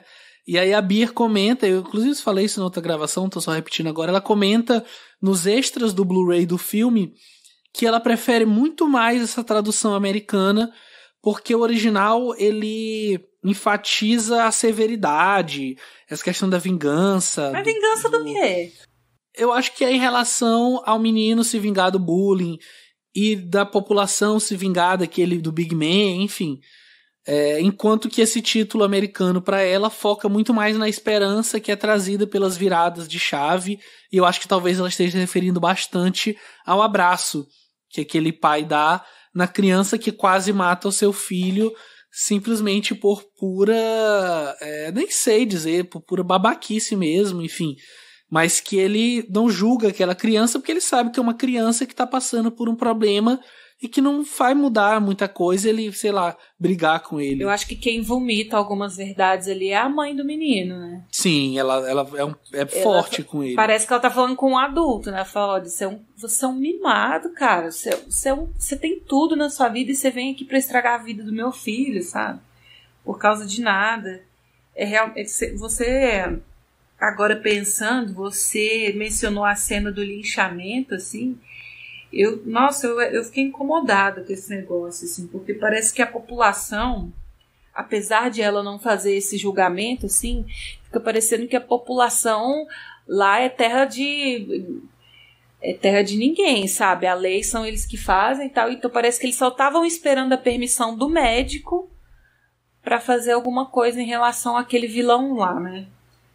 E aí, quando ele literalmente joga o cara para as pessoas lincharem, assim, é uma cena muito forte, né? Muito, muito estranha, assim. E eu não sei nem se contribui muito pro personagem do médico em si, assim, pra construção dele. Então, isso que é a minha questão nessa cena. Acho que são cenas muito duras, muito pesadas. E assim, eu não sei se vale a pena fazer todo esse enredo, mostrar mulheres com a barriga aberta, que são cenas fortíssimas, assim, agressivas demais, explorar aqueles corpos só pra mostrar um homem dinamarquês branco que tem um complexo. Sabe, não sei, me incomodou demais, assim. Eu acho que teria maneiras menos agressivas, porque assim, eu acho que de alguma maneira ela acaba explorando aquela pobreza, aquela situação tão triste daquele povoado ali, simplesmente para construir uma bondade, uma pureza naquele personagem, e meio que acaba por isso, sabe? Toda aquela cena grotesca, toda aquela maldade, toda aquela tristeza simplesmente serviu pra engrandecer aquele personagem, sabe? Eu acho isso bem problemático no filme. Eu acho que até a maneira como ele vai e volta dessa história, assim, ele volta pra casa, ele tem um conflito com o filho. Aí ele vai pra África, aí ele tem que resolver um conflito lá, que vai ajudar ele a resolver o conflito em casa. Aí ele volta. Exatamente. Vai pra África e tem outro conflito. Essa leitura. Então parece que esse cenário todo de drama e de tragédia mesmo, cenário trágico, é criado pra construir esse personagem do médico, né? Pra dar essas camadas a mais pra ele. E que no fim nem é a grande importância do filme, né? Ele não é o protagonista do filme. O protagonista são as duas crianças. E, por exemplo, a questão do Christian, que é o garoto lá que... eu acho que o Pedro até usou a palavra babaquice dele, mas acho que não foi nem chega a ser babaquice.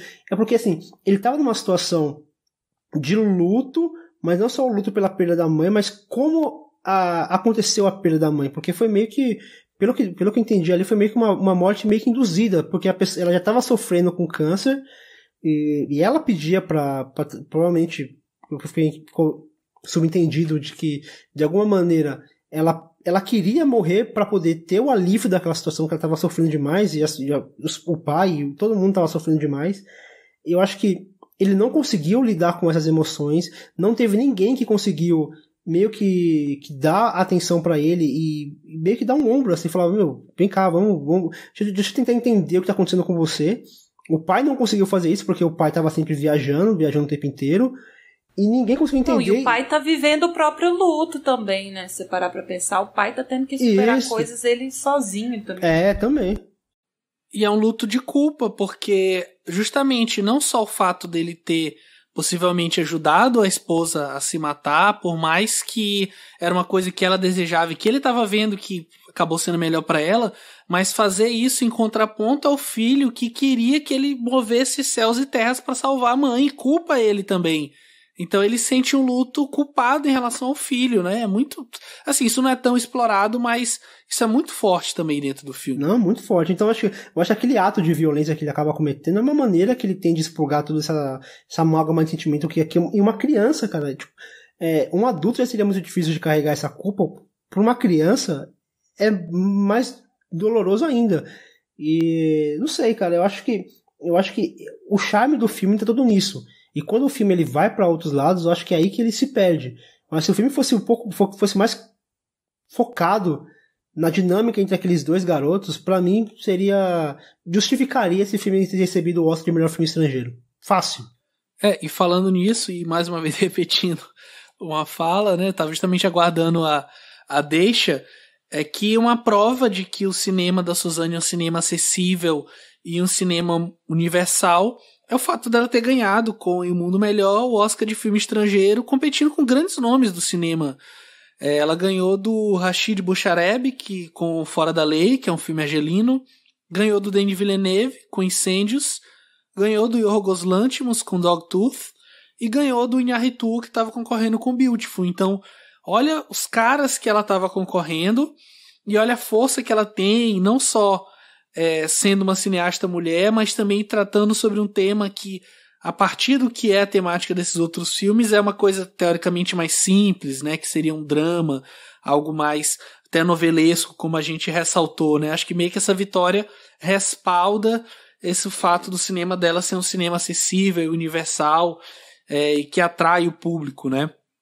Mas acho que a gente pode então passar para o nosso último filme da pauta, que é a grande vitrine da Suzanne Bier, apesar de que Eu acho que todos nós concordamos, não é o melhor filme dela, mas é o maior em termos de produção, em termos de audiência, né? Pelo menos pelos números que a Netflix liberou, não tem como a gente confirmar isso, mas a gente vai falar de Bird Box, ou Caixa de Pássaros, de 2018.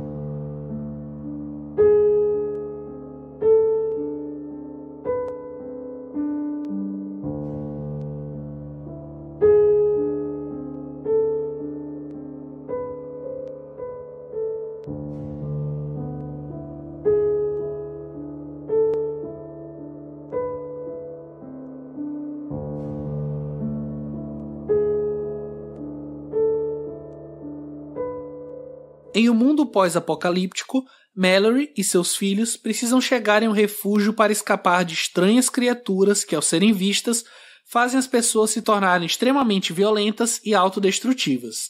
De olhos vendados para não serem afetados, a família segue o curso de um rio para chegar à segurança de um refúgio.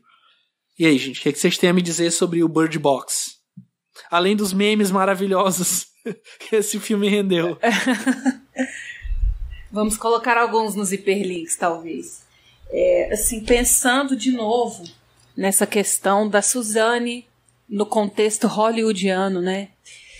E de novo na questão do casting, assim, é algo que foi até esclarecido um pouco, assim, por uma fala que o Leandro deu pra gente da outra vez, que eu expressei, assim, como eu fiquei sem entender essa escalação da Sandra Bullock para essa protagonista, assim. E como soa muito forçada, eu acho ela uma atriz incrível, ainda mais depois de fazer Gravidade, né? O que ela fez ali naquele filme foi muito incrível, assim, questão de atuação. Nesse papel de mãe, inclusive, né? E aqui eu vejo a atriz extremamente engessada, assim.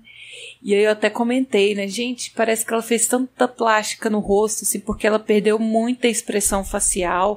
Em alguns momentos, assim, que ela tem que expressar total pânico.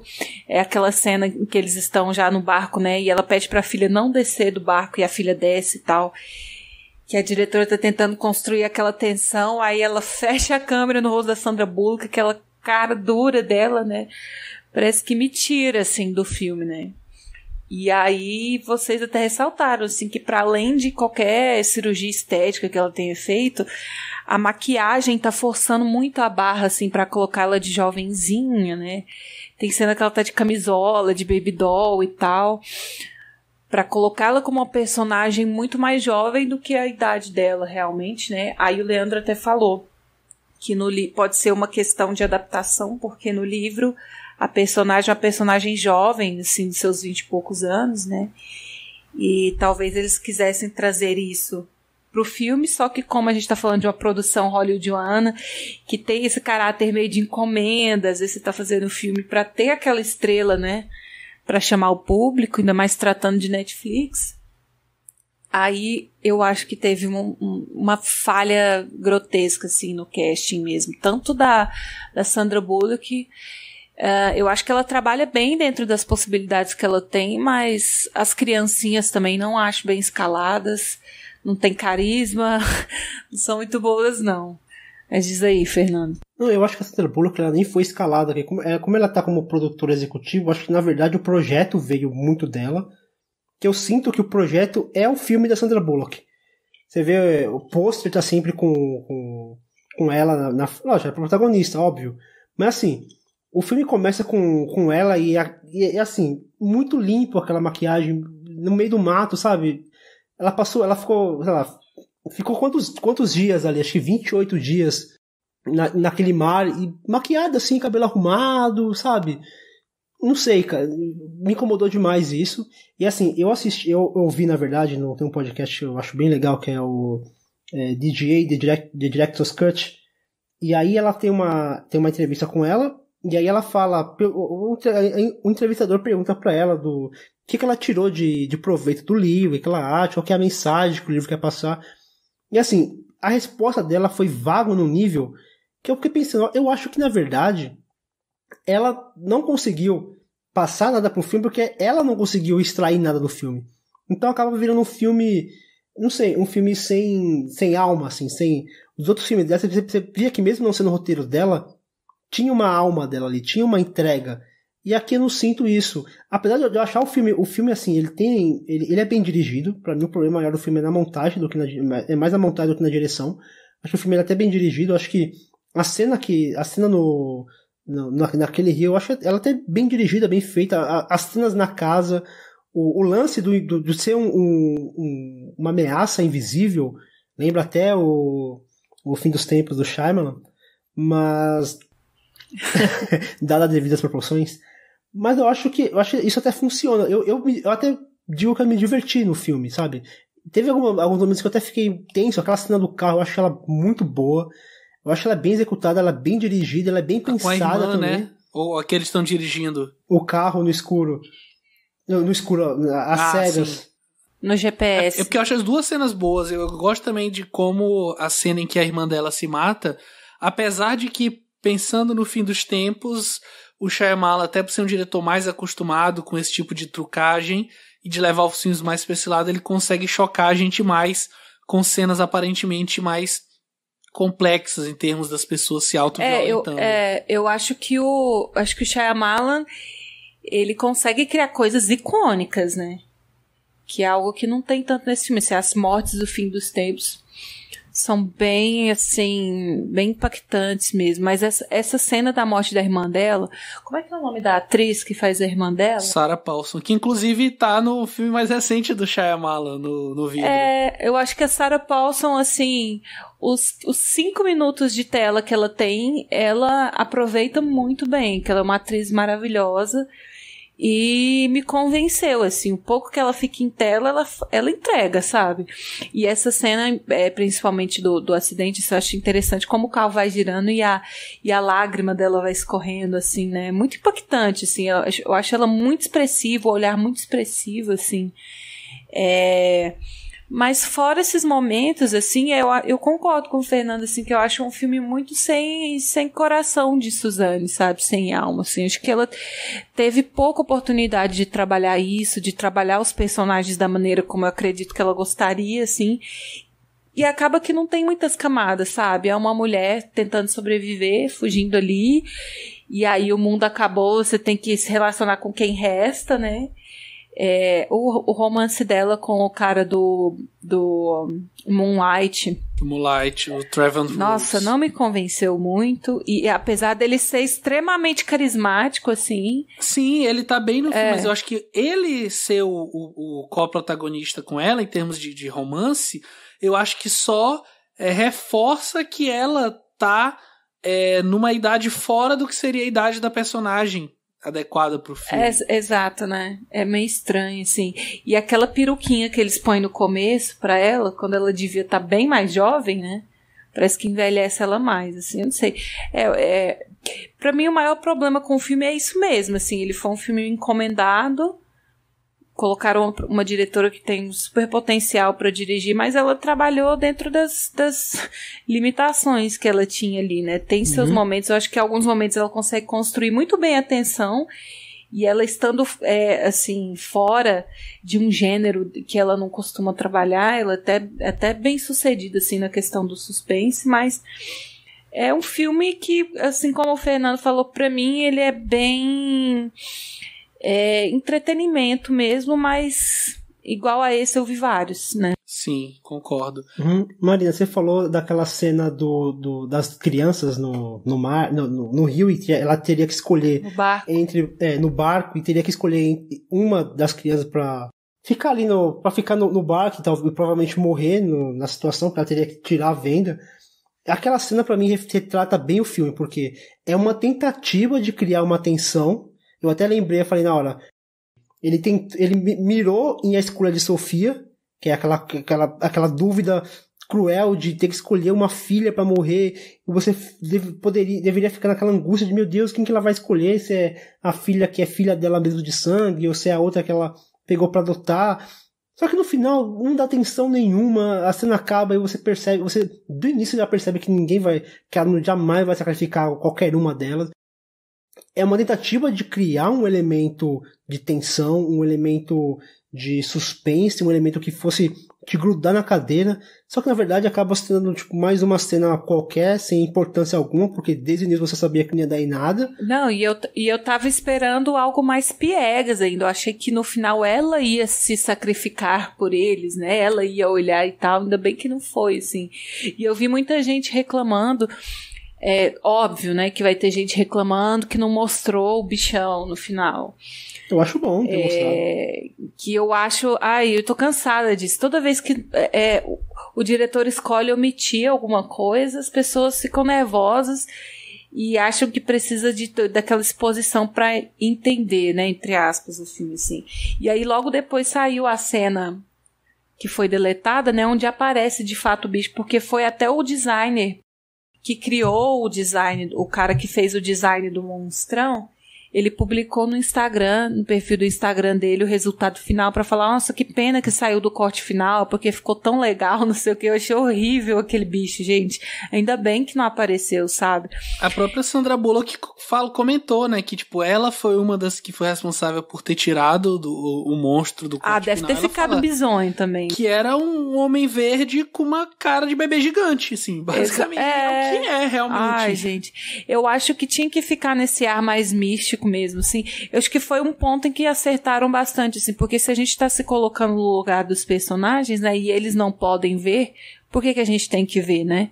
Acho que ajuda até a construir melhor a tensão, assim, mas é o caso do filme que tem uma premissa mais ou menos parecida, né, do ano passado, que é O Lugar Silencioso, que eu acho que não deviam ter mostrado o bicho também no final, Concordo, né? Porque concordo. depois do Demogorgon lá no Stranger Things, agora virou moda, né? Os bichos parecem todos iguais, parece que tem o mesmo design, assim, aí fica bastante positivo mesmo. Assim, não fazendo um espaço para falar de Um Lugar Silencioso, mas eu discordo nos dois filmes, tanto lá quanto aqui. Eu acho que assim, O Lugar Silencioso, ele precisa mostrar a criatura a partir do momento em que ele vira a chave entre ser um filme de suspense e um drama ali sobre aquela família e vira um filme de terror, que é o que ele vira efetivamente ali no final, né? Um de terror com uma pegada de ação. E eu acho que aí por isso ele precisa mostrar a criatura para ter um embate do personagem. Enfim, não vou tentar não entrar muito no filme pra não ficar dando spoiler de um filme que não tá até nem na pauta, mas assim, pra ter o embate, ter tiro, você vê o monstro agarrando as pessoas, enfim.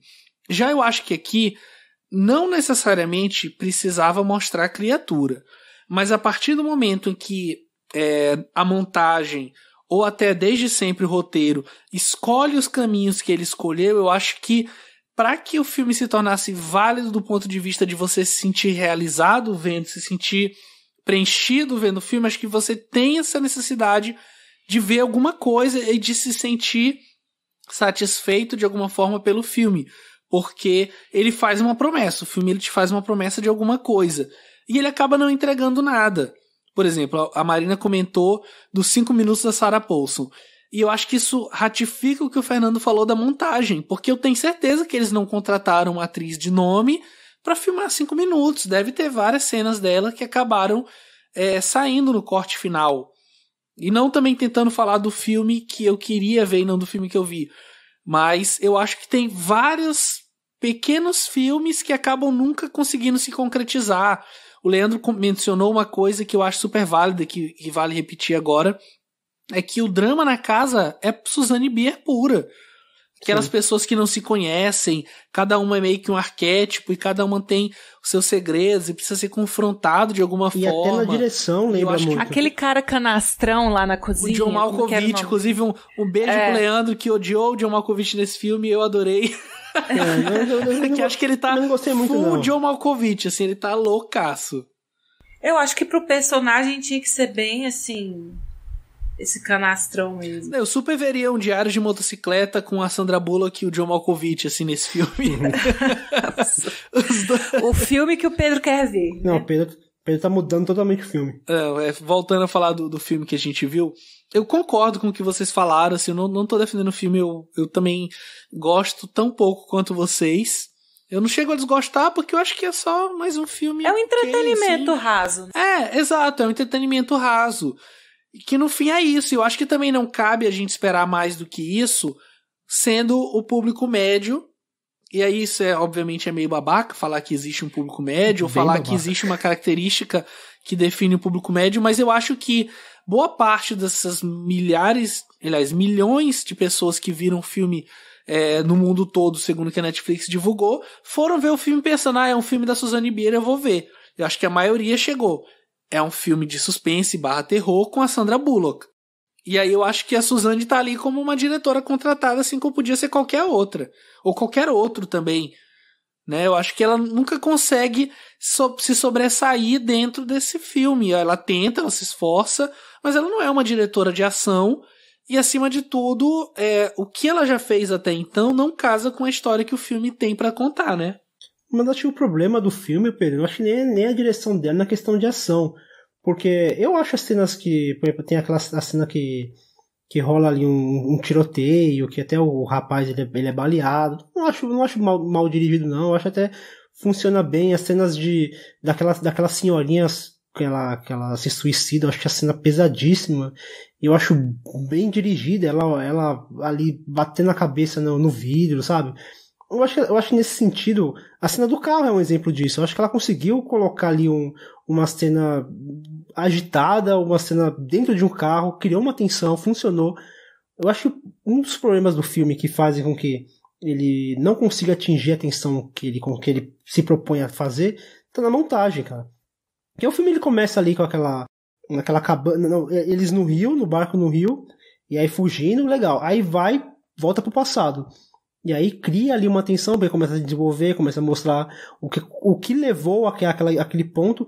Aí depois ele volta pro barco, e aí fica repetindo ela no barco, tentando enxergar e não conseguindo, desviando. Aí entra numa cabana, aí tenta encontrar alimento, aí depois volta pra casa. Então acaba dissipando muita atenção em qualquer uma das duas situações. E não tem rima nenhuma, né? Tipo, a gente espera que Nenhuma. pelo fato de terem dois tempos que estão convergindo, vai ter uma rima. E eu acho que meio que a maior rima que era pra surgir era primeiro o fato de realmente uma das crianças ser filha dela, e o segundo é qual era, né?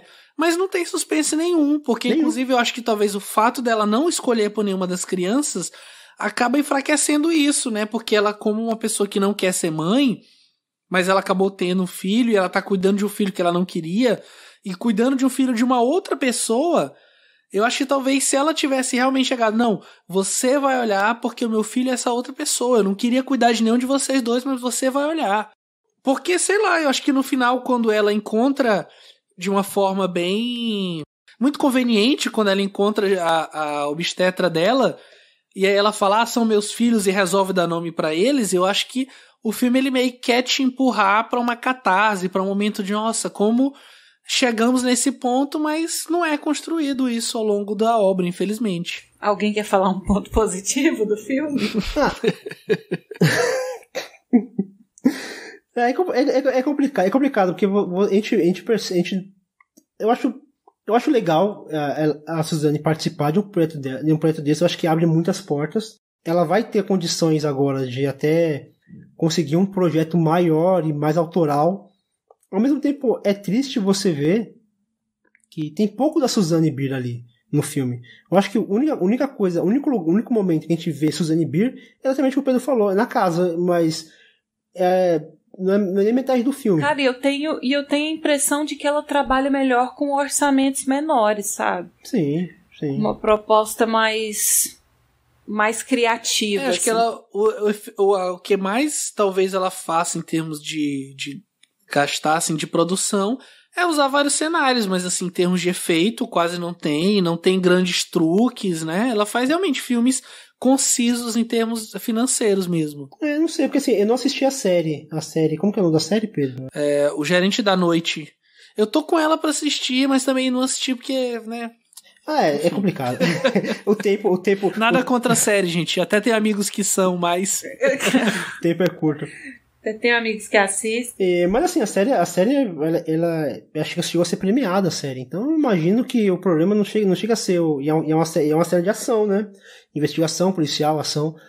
Não assisti, mas pelo que eu ouvi é uma série premiada, que ela se deu muito bem, então talvez acho que nem fosse esse o caso. Acho que foi um projeto muito pessoal da Sandra Bullock, uma encomenda da Netflix para fazer algo acessível e legal que acho que deu uma audiência bacana, o pessoal gostou.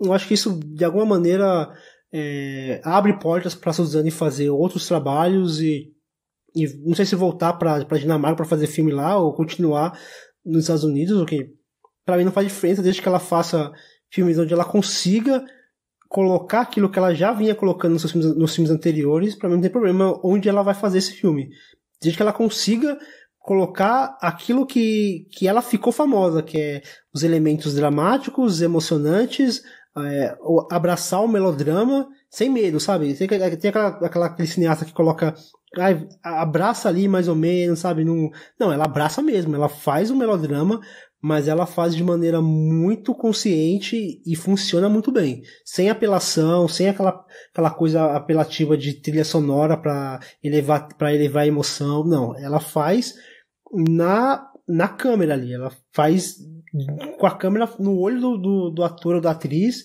e no roteiro e nos diálogos, e dessa maneira que ela trabalha. Se ela conseguir fazer isso em Hollywood ou na Dinamarca, pra mim tanto faz. Mas acho que esse filme vai possibilitar com que ela consiga fazer mais filmes, porque acho que um dos grandes problemas a gente sempre fala de diretoras, é que faz um filme hoje, depois faz um filme daqui a 10 anos, porque não consegue verba, não consegue projeto, não lhe oferece projeto, precisa ser um projeto pessoal, então precisa angariar fundos e dinheiro, e realmente é uma indústria, cara, então precisa de dinheiro para isso. E ela conseguindo esse filme angariar dinheiro, e o filme vender, e o filme ser rentável, acho que abre portas para ela continuar fazendo mais filmes. Ela que já faz bastante filmes, mas vai poder fazer outros filmes em Hollywood ou ainda na Dinamarca, sei lá. Eu acho que no fim das contas, pra quem acompanha a carreira dela, Bird Box é uma decepção em todos os sentidos, porque você vai procurando a Suzanne Bier e você acaba não conseguindo enxergar, podia ser qualquer outro nome nos créditos. E o problema do filme não é a direção, como você mencionou bem. Eu acho que tá entre o roteiro e a montagem o problema do filme. Em algum lugar entre o filme que foi pensado e o filme que foi finalizado, eu acho que tem um problema aí, nunca na direção. Eu acho que ela, apesar de não ser uma diretora de ação, eu também não quis dizer que ela não soube filmar, porque as cenas estão boas sim, mas eu acho que ela não consegue fazer com que esse filme seja um filme dela, e também não consegue se adequar ao formato que talvez esse filme pedia.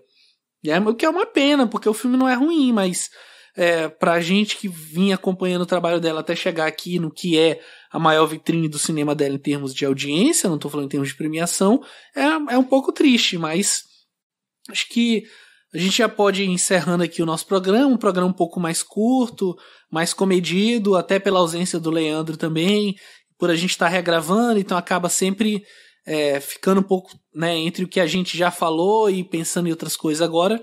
Mas antes de cada um fazer suas considerações finais e falar o seu top 3 aqui da diretora, eu queria só deixar os nossos recadinhos de sempre. E primeiro quero agradecer a todo mundo que mandou seu feedback sobre os nossos últimos programas, especialmente o nosso último programa sobre o M. Night Shyamalan. Muita gente repercutiu. Queria agradecer a Ana Muniz, que sempre manda e-mail pra gente, que acompanha nosso trabalho.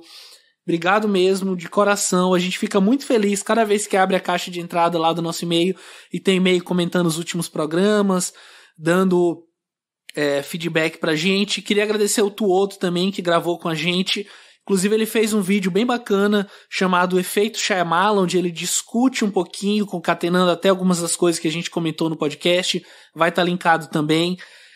Queria agradecer a todo mundo que comentou também sobre a crítica de vídeo que está lá no site, no Plano Sequência, que repercutiu a estreia do filme. O Thiago Lúcio, que está sempre comentando também os programas, o Kelvin, o Carlos. Quem mais, gente, que te mandar um abraço também. Todo mundo que interagiu no Twitter, teve muitas interações legais, falando tanto sobre o programa, quanto sobre o vidro, e discutindo a carreira do Shyamalan, que eu acho que é o mais legal, e é o que faz com que a gente se sinta cada vez mais motivado.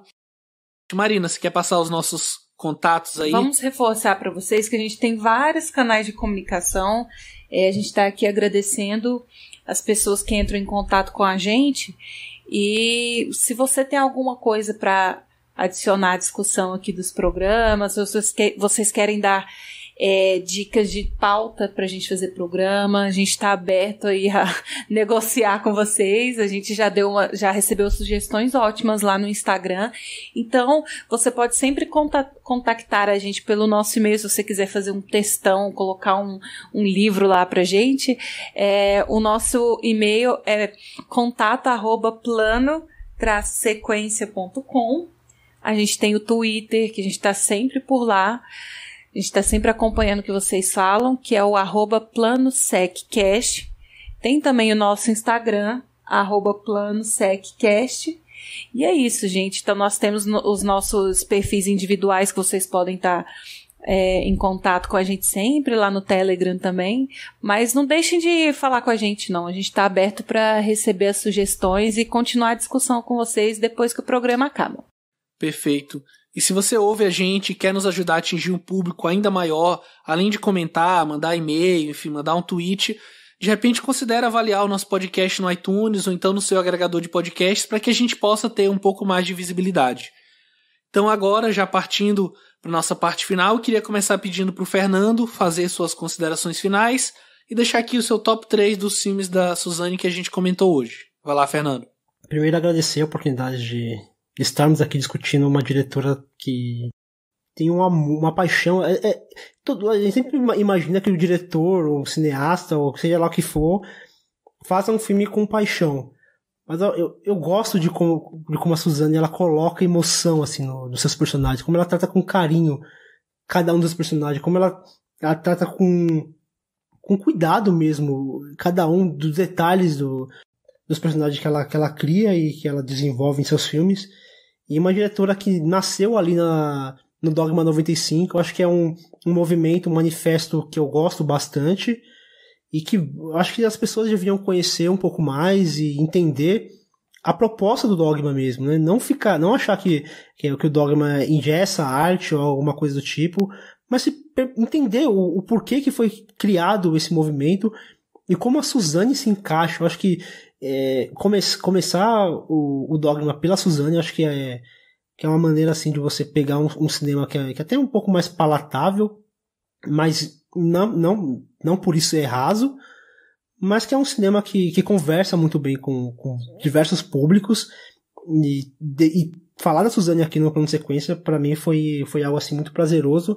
A gente já vinha tentando falar dessa diretora já faz um tempo, e teve esse problema de perder o arquivo, mas a gente não desiste, sabe? Eu acho que isso fortalece mais o nosso trabalho.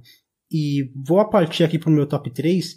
Em terceiro lugar eu coloco em Um Mundo Melhor, que apesar de eu ter um problema muito, muito grande assim com esse arco na África, eu acho que, tirando isso, eu acho que é um filme belíssimo, principalmente na questão de como ele retrata aquelas duas crianças e como ela fala muito bem sobre aquela mágoa curtida, sabe? Aquela dor que você não consegue botar pra fora. E aí, muitas vezes, você acaba colocando da maneira correta, porque você não teve a orientação. E aí é uma coisa que eu sempre falo, que as pessoas precisam entender que procurar uma ajuda clínica é necessário, porque você precisa de uma orientação para botar pra fora sentimentos que machucam mesmo, né? E quando você não tenta fazer por conta própria, muitas vezes você acaba expurgando dando a maneira correta e acaba prejudicando outras pessoas. E esse filme ele conversa muito sobre isso também. E em segundo lugar, eu coloco Brothers. Eu acho que é um filme bem, bem redondo, assim, né? Bem, bem enxuto. Eu acho que fala bastante sobre essa relação de irmãos, mas também relação de amigos, de perdas, de como muitas vezes a situação ela foge do nosso controle. Por mais que nós achemos que estamos preparados para algumas situações, muitas vezes somos pegos meio que de surpresa, ou uma situação ela foge do nosso controle, e a gente precisa entender que muitas vezes não está no nosso controle, que muitas vezes não estamos preparados para aquilo, nós precisamos lidar com esses acontecimentos. Mas que é um filme que tem atuações assim muito certeiras, e é um filme que me encanta bastante. Em primeiro lugar, eu coloco o primeiro filme que a gente comentou, que é o Corações Livres, que a incursão dela no Dogma é um filme duro, é um filme pesado, no sentido visual até. É um filme cru, é um filme que tem uma direção mais dura, ela tem uma fotografia que talvez não agrade muito, porque é uma iluminação natural, não tem aquela iluminação artificial que faz com que alguns objetos apareçam em cena. Então muitas vezes a gente vai ver ela os personagens num quarto, a gente não vai conseguir enxergar muito bem os objetos em cena, mas é a proposta do filme transformar trazer uma coisa mais realista. Ali tem o Mads Mikkelsen, que tá incrível nesse filme. Um dos primeiros filmes assim que eu realmente assisti dele, que eu lembro assim, ele novinho, incrível.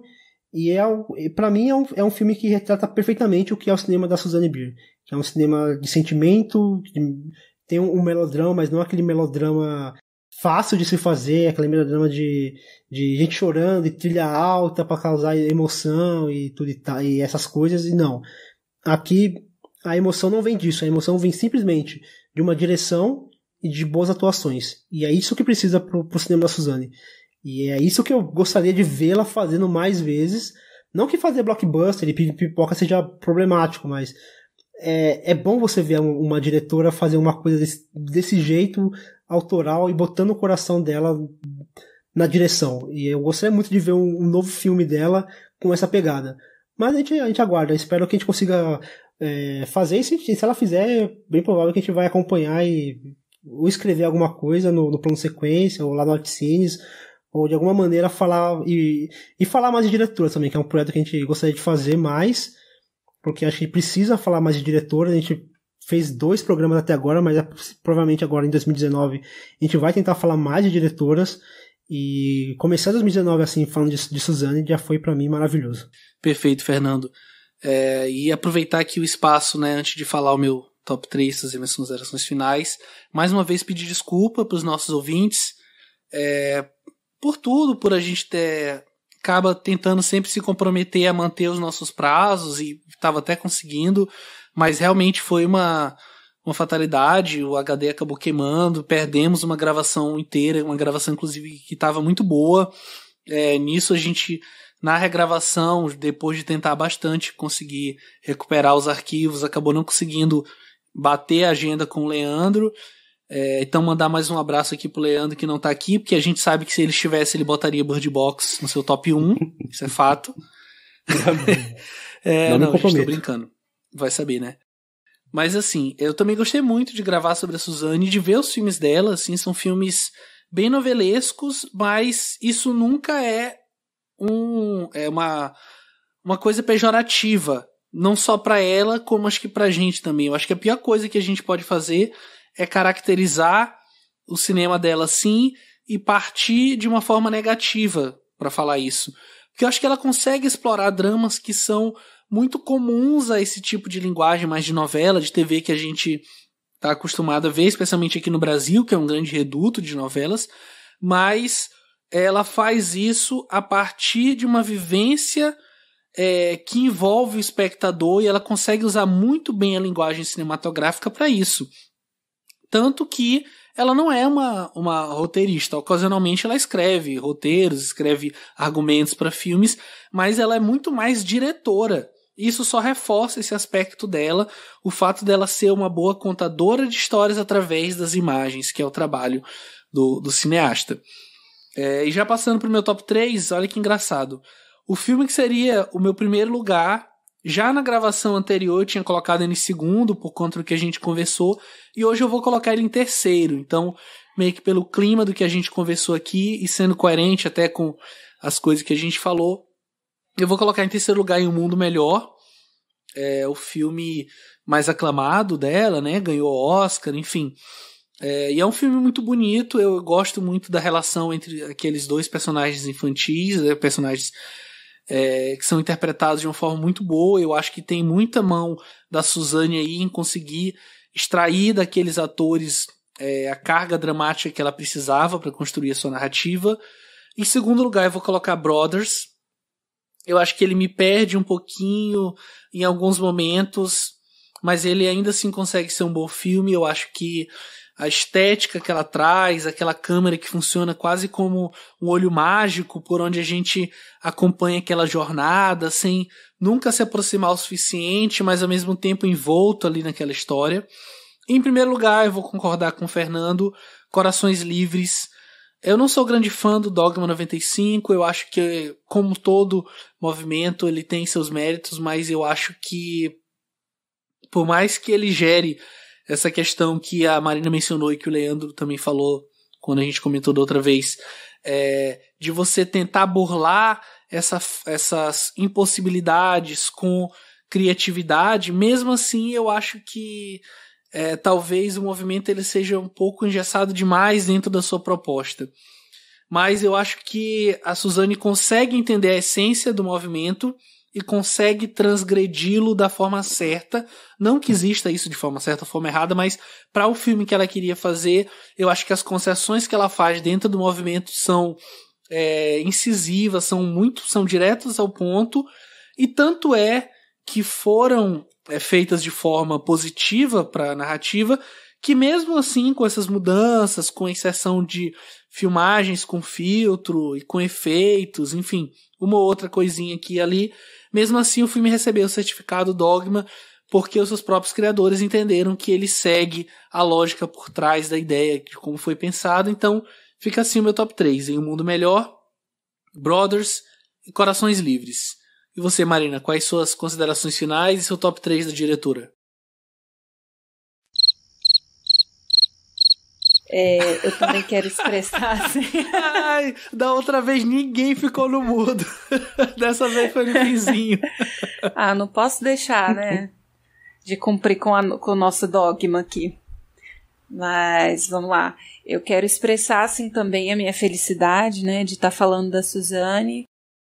Por ser mulher e por ser uma ótima diretora, independente do gênero, assim, dela. É uma obra muito bonita, assim, a proposta dela mesmo de trazer isso, do otimismo, de um final minimamente feliz, assim, para as histórias, né? De a gente acreditar que por mais que as dificuldades venham, existe uma solução pacífica para as coisas, né?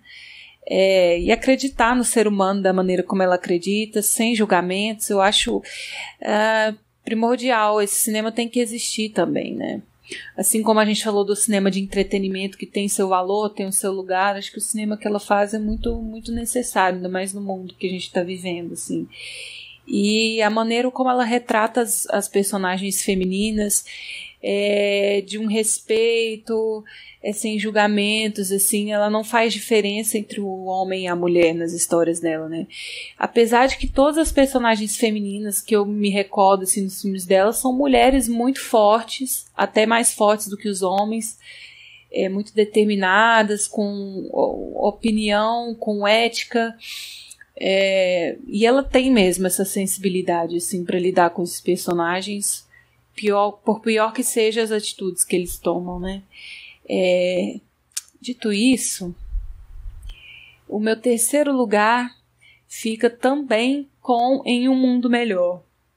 Apesar de todas as coisas que a gente criticou no filme, eu entendo, eu consigo enxergar porque esse filme foi indicado e até mesmo ganhou, assim, o Oscar. É um filme que tem uma mensagem muito bonita, ele é muito... ele tem seus pontos altos, assim, na direção da Suzanne, uma fotografia belíssima, trilha sonora belíssima também, e uma temática muito rica, assim, personagens muito ricos, e a maneira como ela conduz a história junto com o roteirista consegue ainda ter suas surpresas, suas reviravoltas, e terminar de uma maneira muito bonita a história. No segundo lugar eu vou colocar Corações Livres, né? Eu acho que de todos os filmes, assim, é engraçado porque é um dos primeiros dela, da carreira dela, mas é um dos filmes onde eu sinto o maior controle e segurança dela dentro da proposta e daquilo que ela está fazendo, assim. Se no Bird Box, o filme mais recente, eu vejo essa falta de controle e até mesmo pouco espaço para ela brilhar da maneira como ela sabe. Nesse Corações Livres eu vejo ela muito decidida, assim, muito confiante do que ela quer fazer. E é melodramático, mas é lindo, é muito honesto, muito sincero, assim, é lição de vida esse filme. Muito incrível. Mas o filme que me pegou, assim, no coração foi Brothers, né, que eu coloco no primeiro lugar. Eu acho muito especial a dinâmica entre os irmãos e a maneira como, quando você é colocado à prova, né, como a sua essência realmente emerge, assim, como a gente conhece muito pouco de nós mesmos e dos outros, né, e esses momentos de dificuldade que trazem, que revelam quem a gente é, assim, e como a gente lida com isso, eu não sei, né, tem várias maneiras de lidar com isso, assim, mas é um filme, como o Fernando falou, assim, pra mim ele é muito redondinho, o texto, a direção da Suzanne, a decupagem, até mesmo a fotografia, assim, quase naturalista, né?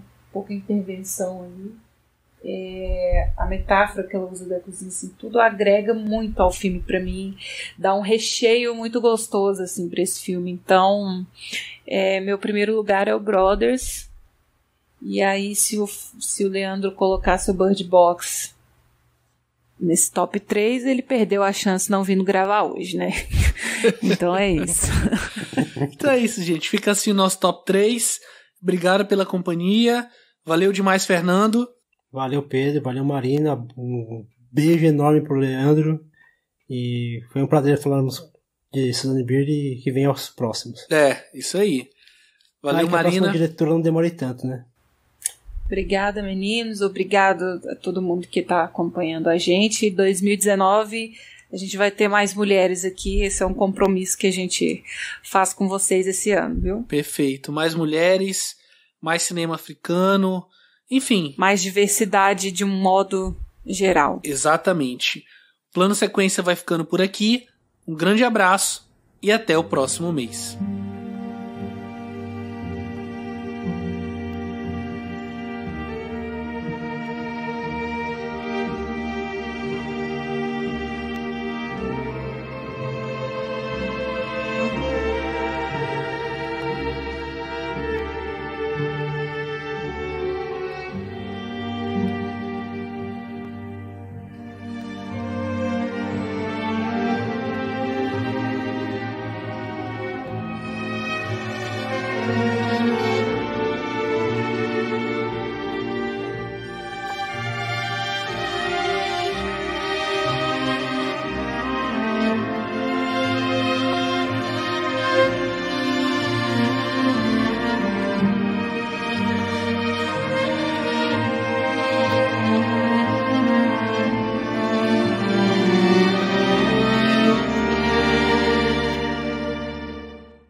E eu acho que um ponto interessante desse filme, que destoa um pouco dos outros, né, é a trilha sonora.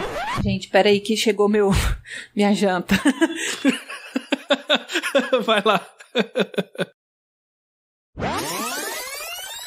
Então, a Marina estava falando de trilha sonora. Você começou a falar, não sei o que chama atenção, é a trilha sonora. Só conclui esse raciocínio e o Fernando brilha aí. A gente já falou uns 7 eu minutos. acho...